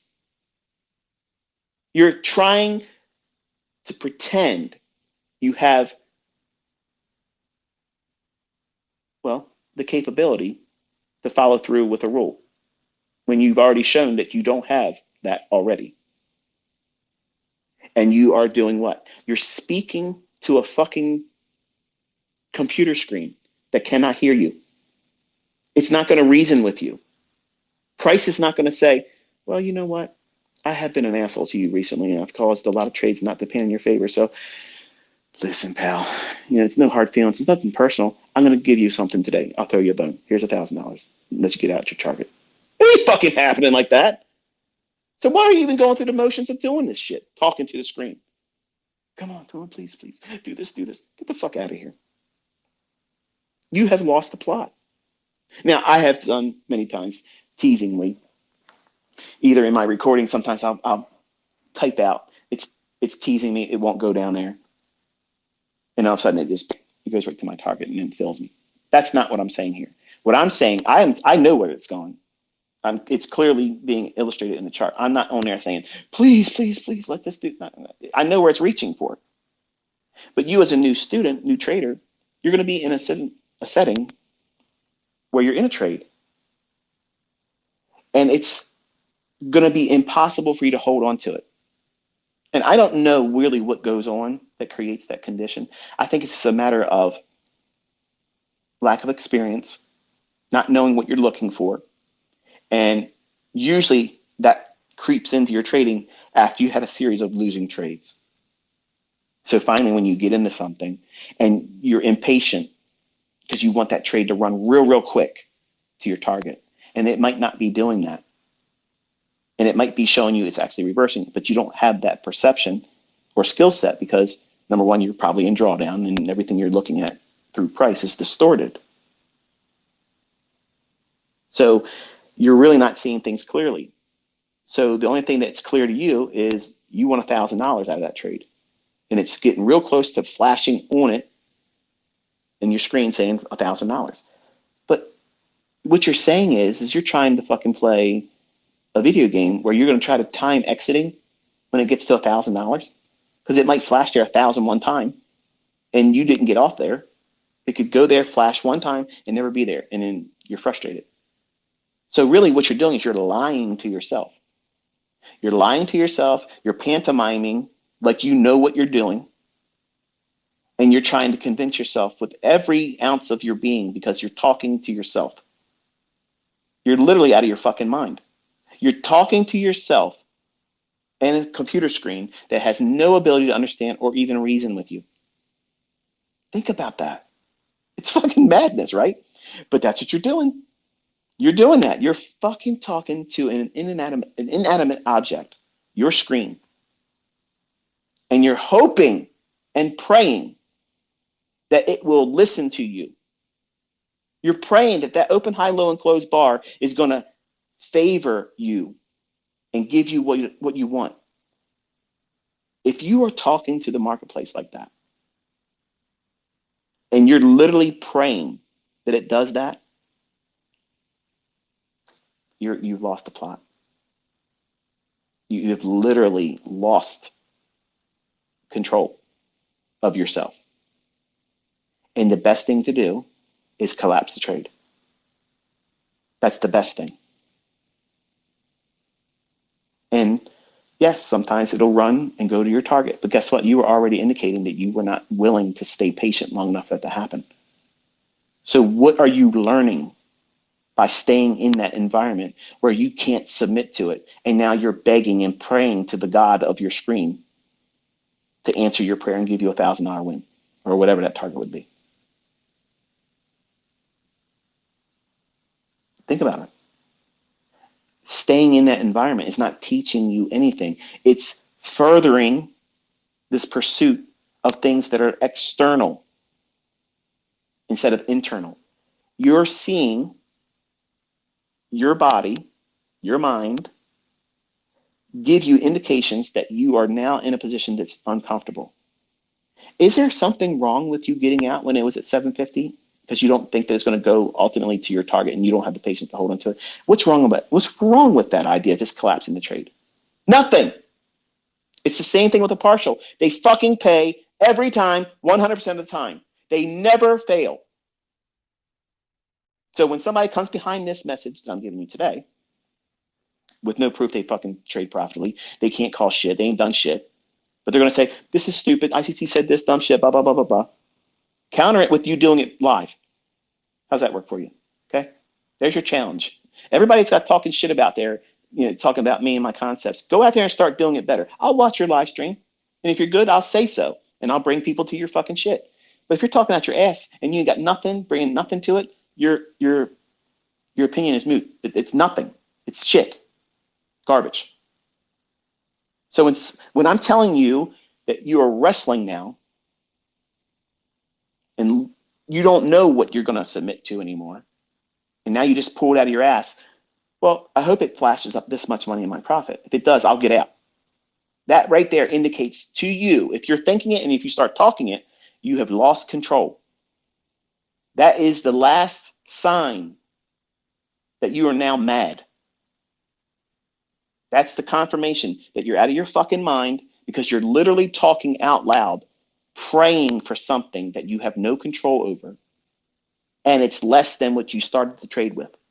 It's less than the target that started this whole idea of you bidding in the marketplace. So if you're now in this position where you're begging for the market to give that to you, and it starts moving away and you feel the impulse to lower it, okay, now just give me this. Fuck that. Get out. Just get out of that. And treat it like it's a partial and the balance just got stopped out at break even. That's how you wrestle with that. And you cancel it. You don't have any room for negative thinking about it. You don't beat yourself up about it. It is what it is. What did you do wrong? You fucking made money. You made money. You didn't get your $1,000. You made $750. Fuck it. $750 is better than not having $750. It's better than losing $750. Everything's about perception and how you think about it. And the books and the bullshit you listen to these people out there, they don't know what the fuck they're talking about. And that stupid logic they give you, you shouldn't take partials. You shouldn't pay yourself, is what the fuck they're saying. Run the risk with your low probability bullshit of not getting your targets filled. It's all or nothing. Partials are stupid. That's someone telling you don't make money and making money is dumb. That's the equivalent to that. You want to listen to that shit? Man, get the hell out of here. I ain't got time for that. That's some Mickey Mouse fucking logic right there. Don't take profits. Taking profits is stupid. The profits that are 100% payable all the time. They never fail to make its way into your bottom line on your statements. Okay, next. Turn the channel if someone's talking like that. You're here learning how to read price. Why? Because you want to make fucking money. When the market offers that opportunity for you to take money out of it, you take it. Especially when you're inexperienced. Because you might just be in a run that's short-lived, and what you think is a target may not really pan out. And you can't just take, in the beginning, every trade and run with it until the brakes fall off it. You have to look at things objectively. Be reasonable with yourself. Acknowledge the fact that you're inexperienced. And hey, you know what? I may be fucking completely wrong about where this market's going to go. But guess what? It's offered me 10 handles. It's offered me 5 handles. I might be looking for 30, but let me take something at 5. Let me take something at 10. But you'll never be able to get that high multiple R payout, ICT, by doing that. In the beginning, you won't fucking be able to have that wherewithal to hold for it. So you grow in your knowledge and your experience getting to that level of trade.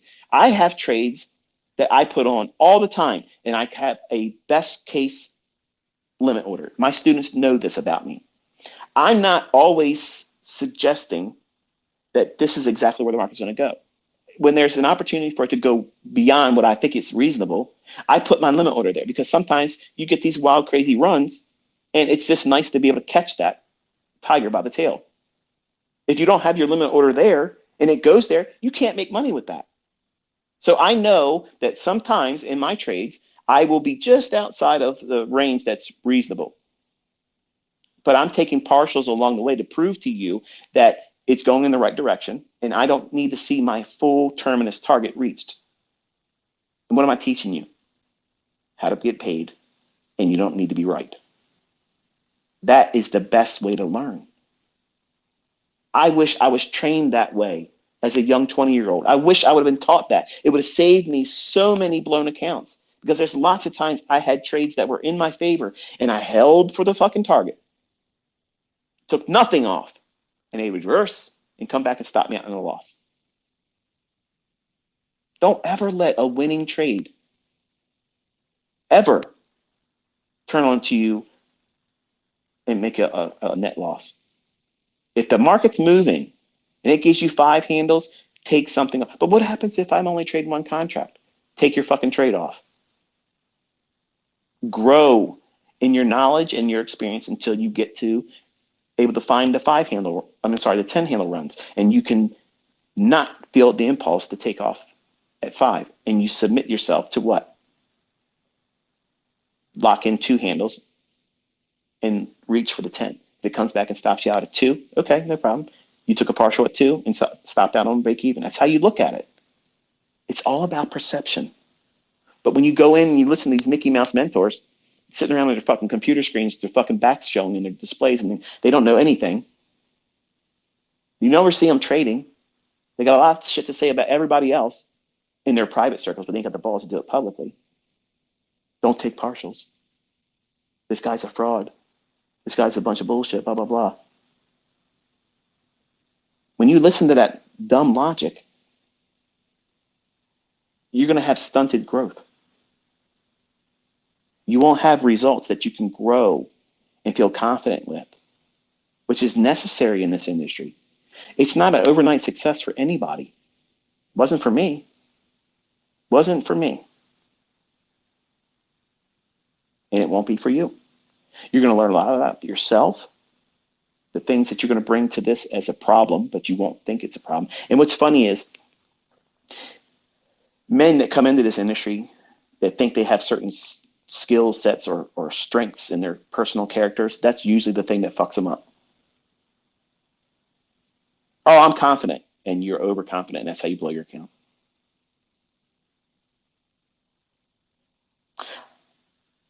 The only skill set that I think is interesting that still causes problems is the people that say they're very patient. They end up becoming too patient, and they wait too long. The move starts happening. because they're patiently waiting for something perfect.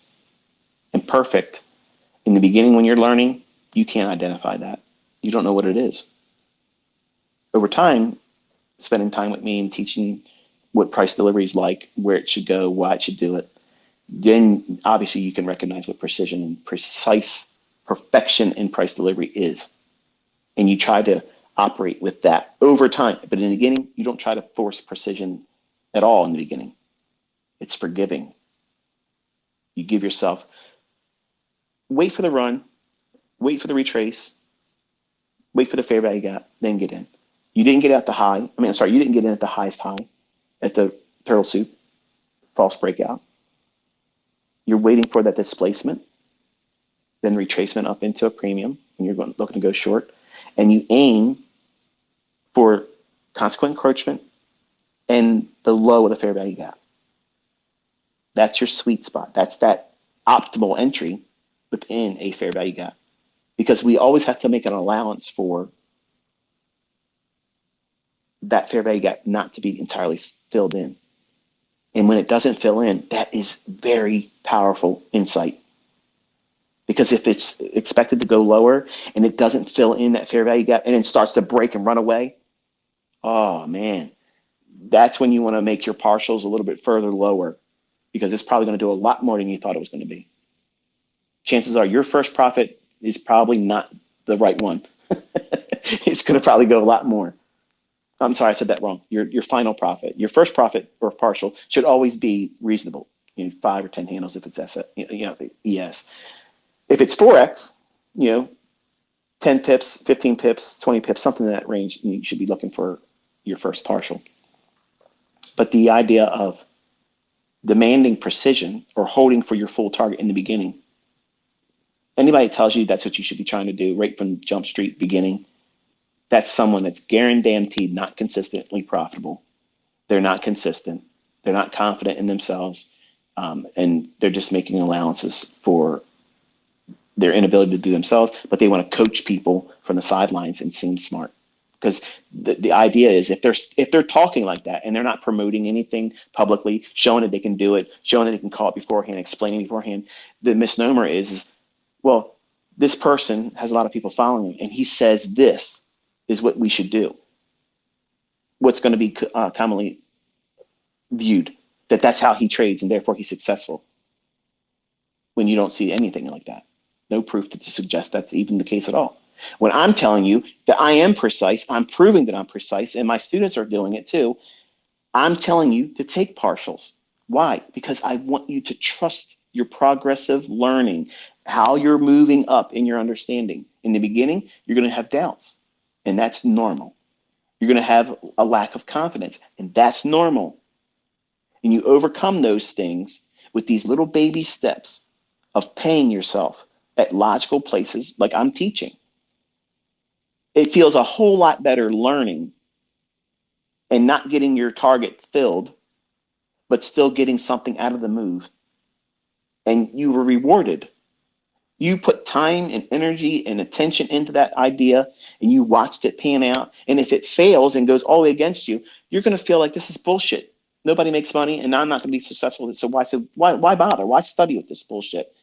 There's too much ICT videos to go through. Fuck this. I'm not doing it. So I teach you to reward yourself. Pay yourself that cookie. You're in the jar digging for one, so take one. And when you do that, if it comes back and stops you out at break even, does it really hurt? No.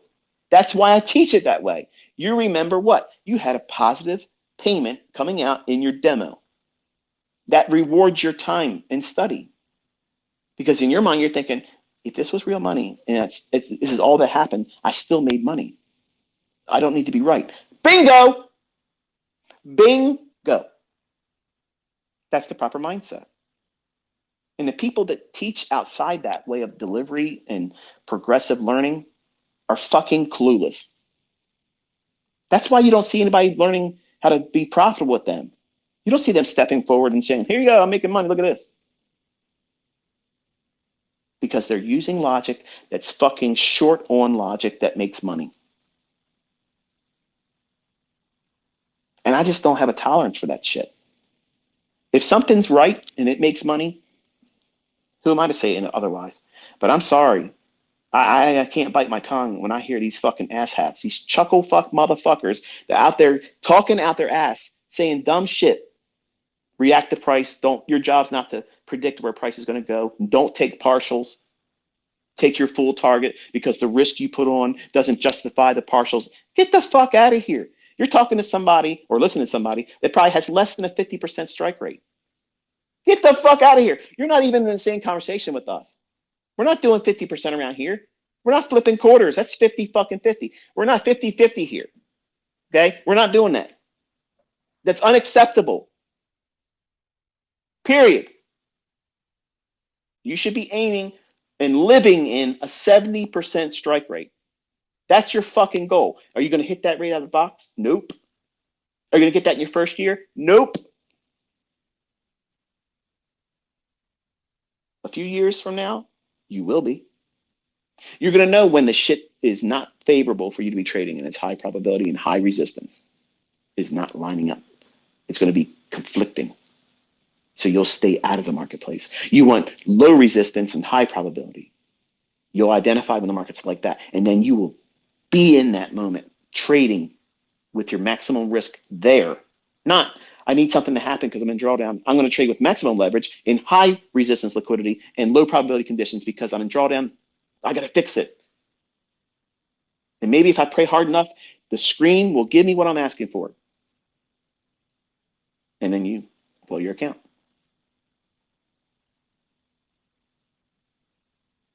Many of you that are brand new probably never thought about it like this because you haven't been doing it long enough. And it doesn't resonate with you. It just sounds like, a pointless rant. Emotional, talking points that don't have any relevance to you. But I promise you, the people that have been trading, they understand exactly what the fuck I'm talking about. They've been there.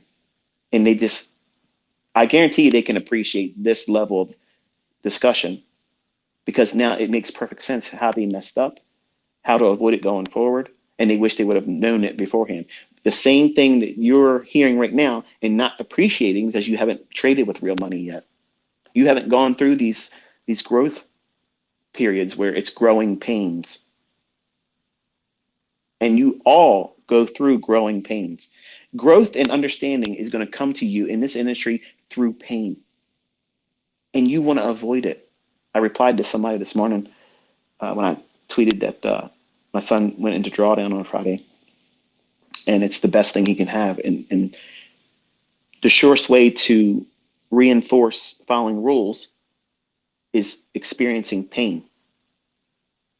And the gentleman, I'm assuming it was a gentleman, says, how do we avoid those painful experiences? You go through them.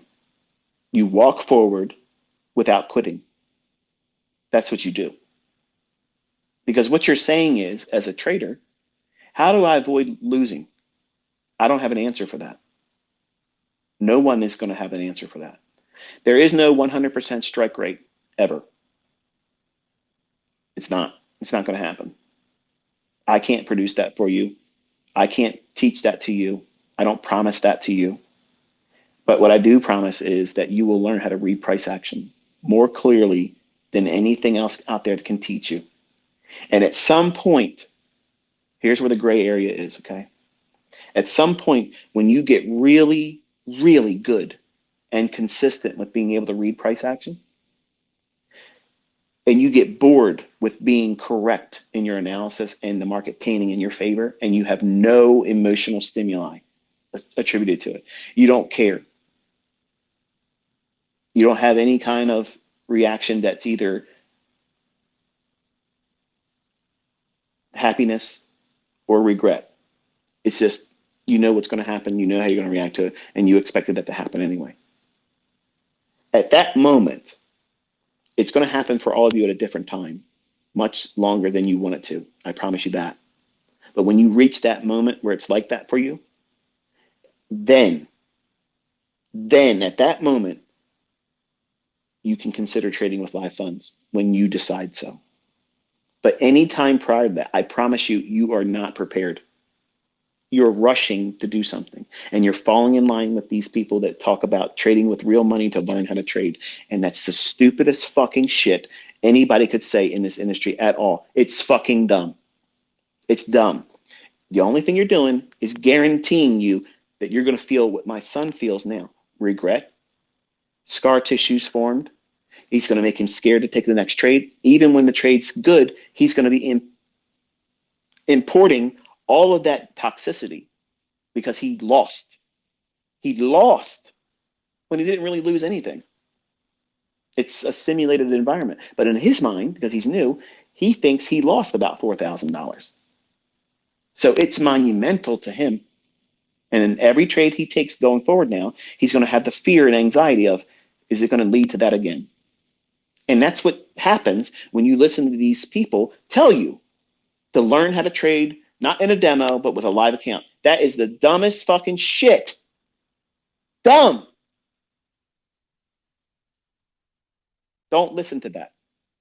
I don't give a fuck who makes fun of me because I'm teaching in a demo. I'm responsible. I am responsible as a mentor. I'm telling you that this shit will hurt you. You want to have training wheels on. You want to have your safety fucking belt on, helmets, fucking football pads, shin guards, every fucking thing, a mouse fucking piece. Because this fucking market will kick your fucking ass. You get in there trying to Mickey Mouse with it. You don't know what you're doing, and you're going to risk money. That little bitty account that you said you're going to learn how to trade in, be offside in front of CPI number coming out. That little account is going to be a big fucking account with a negative sign right in front of it. Hello, you owe us some fucking money that you don't have. That's the logic. In the reality, listen to these jokers that talk about learn how to trade with real money. Demo trades are stupid. Demo this. These are people that are not making money, folks. I guarantee you they're not.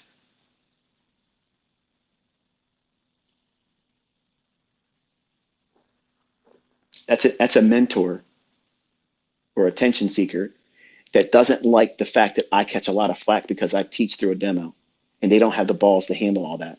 When I came out publicly, stepped out there just like that and said, here's me, I'm going to teach you on a demo.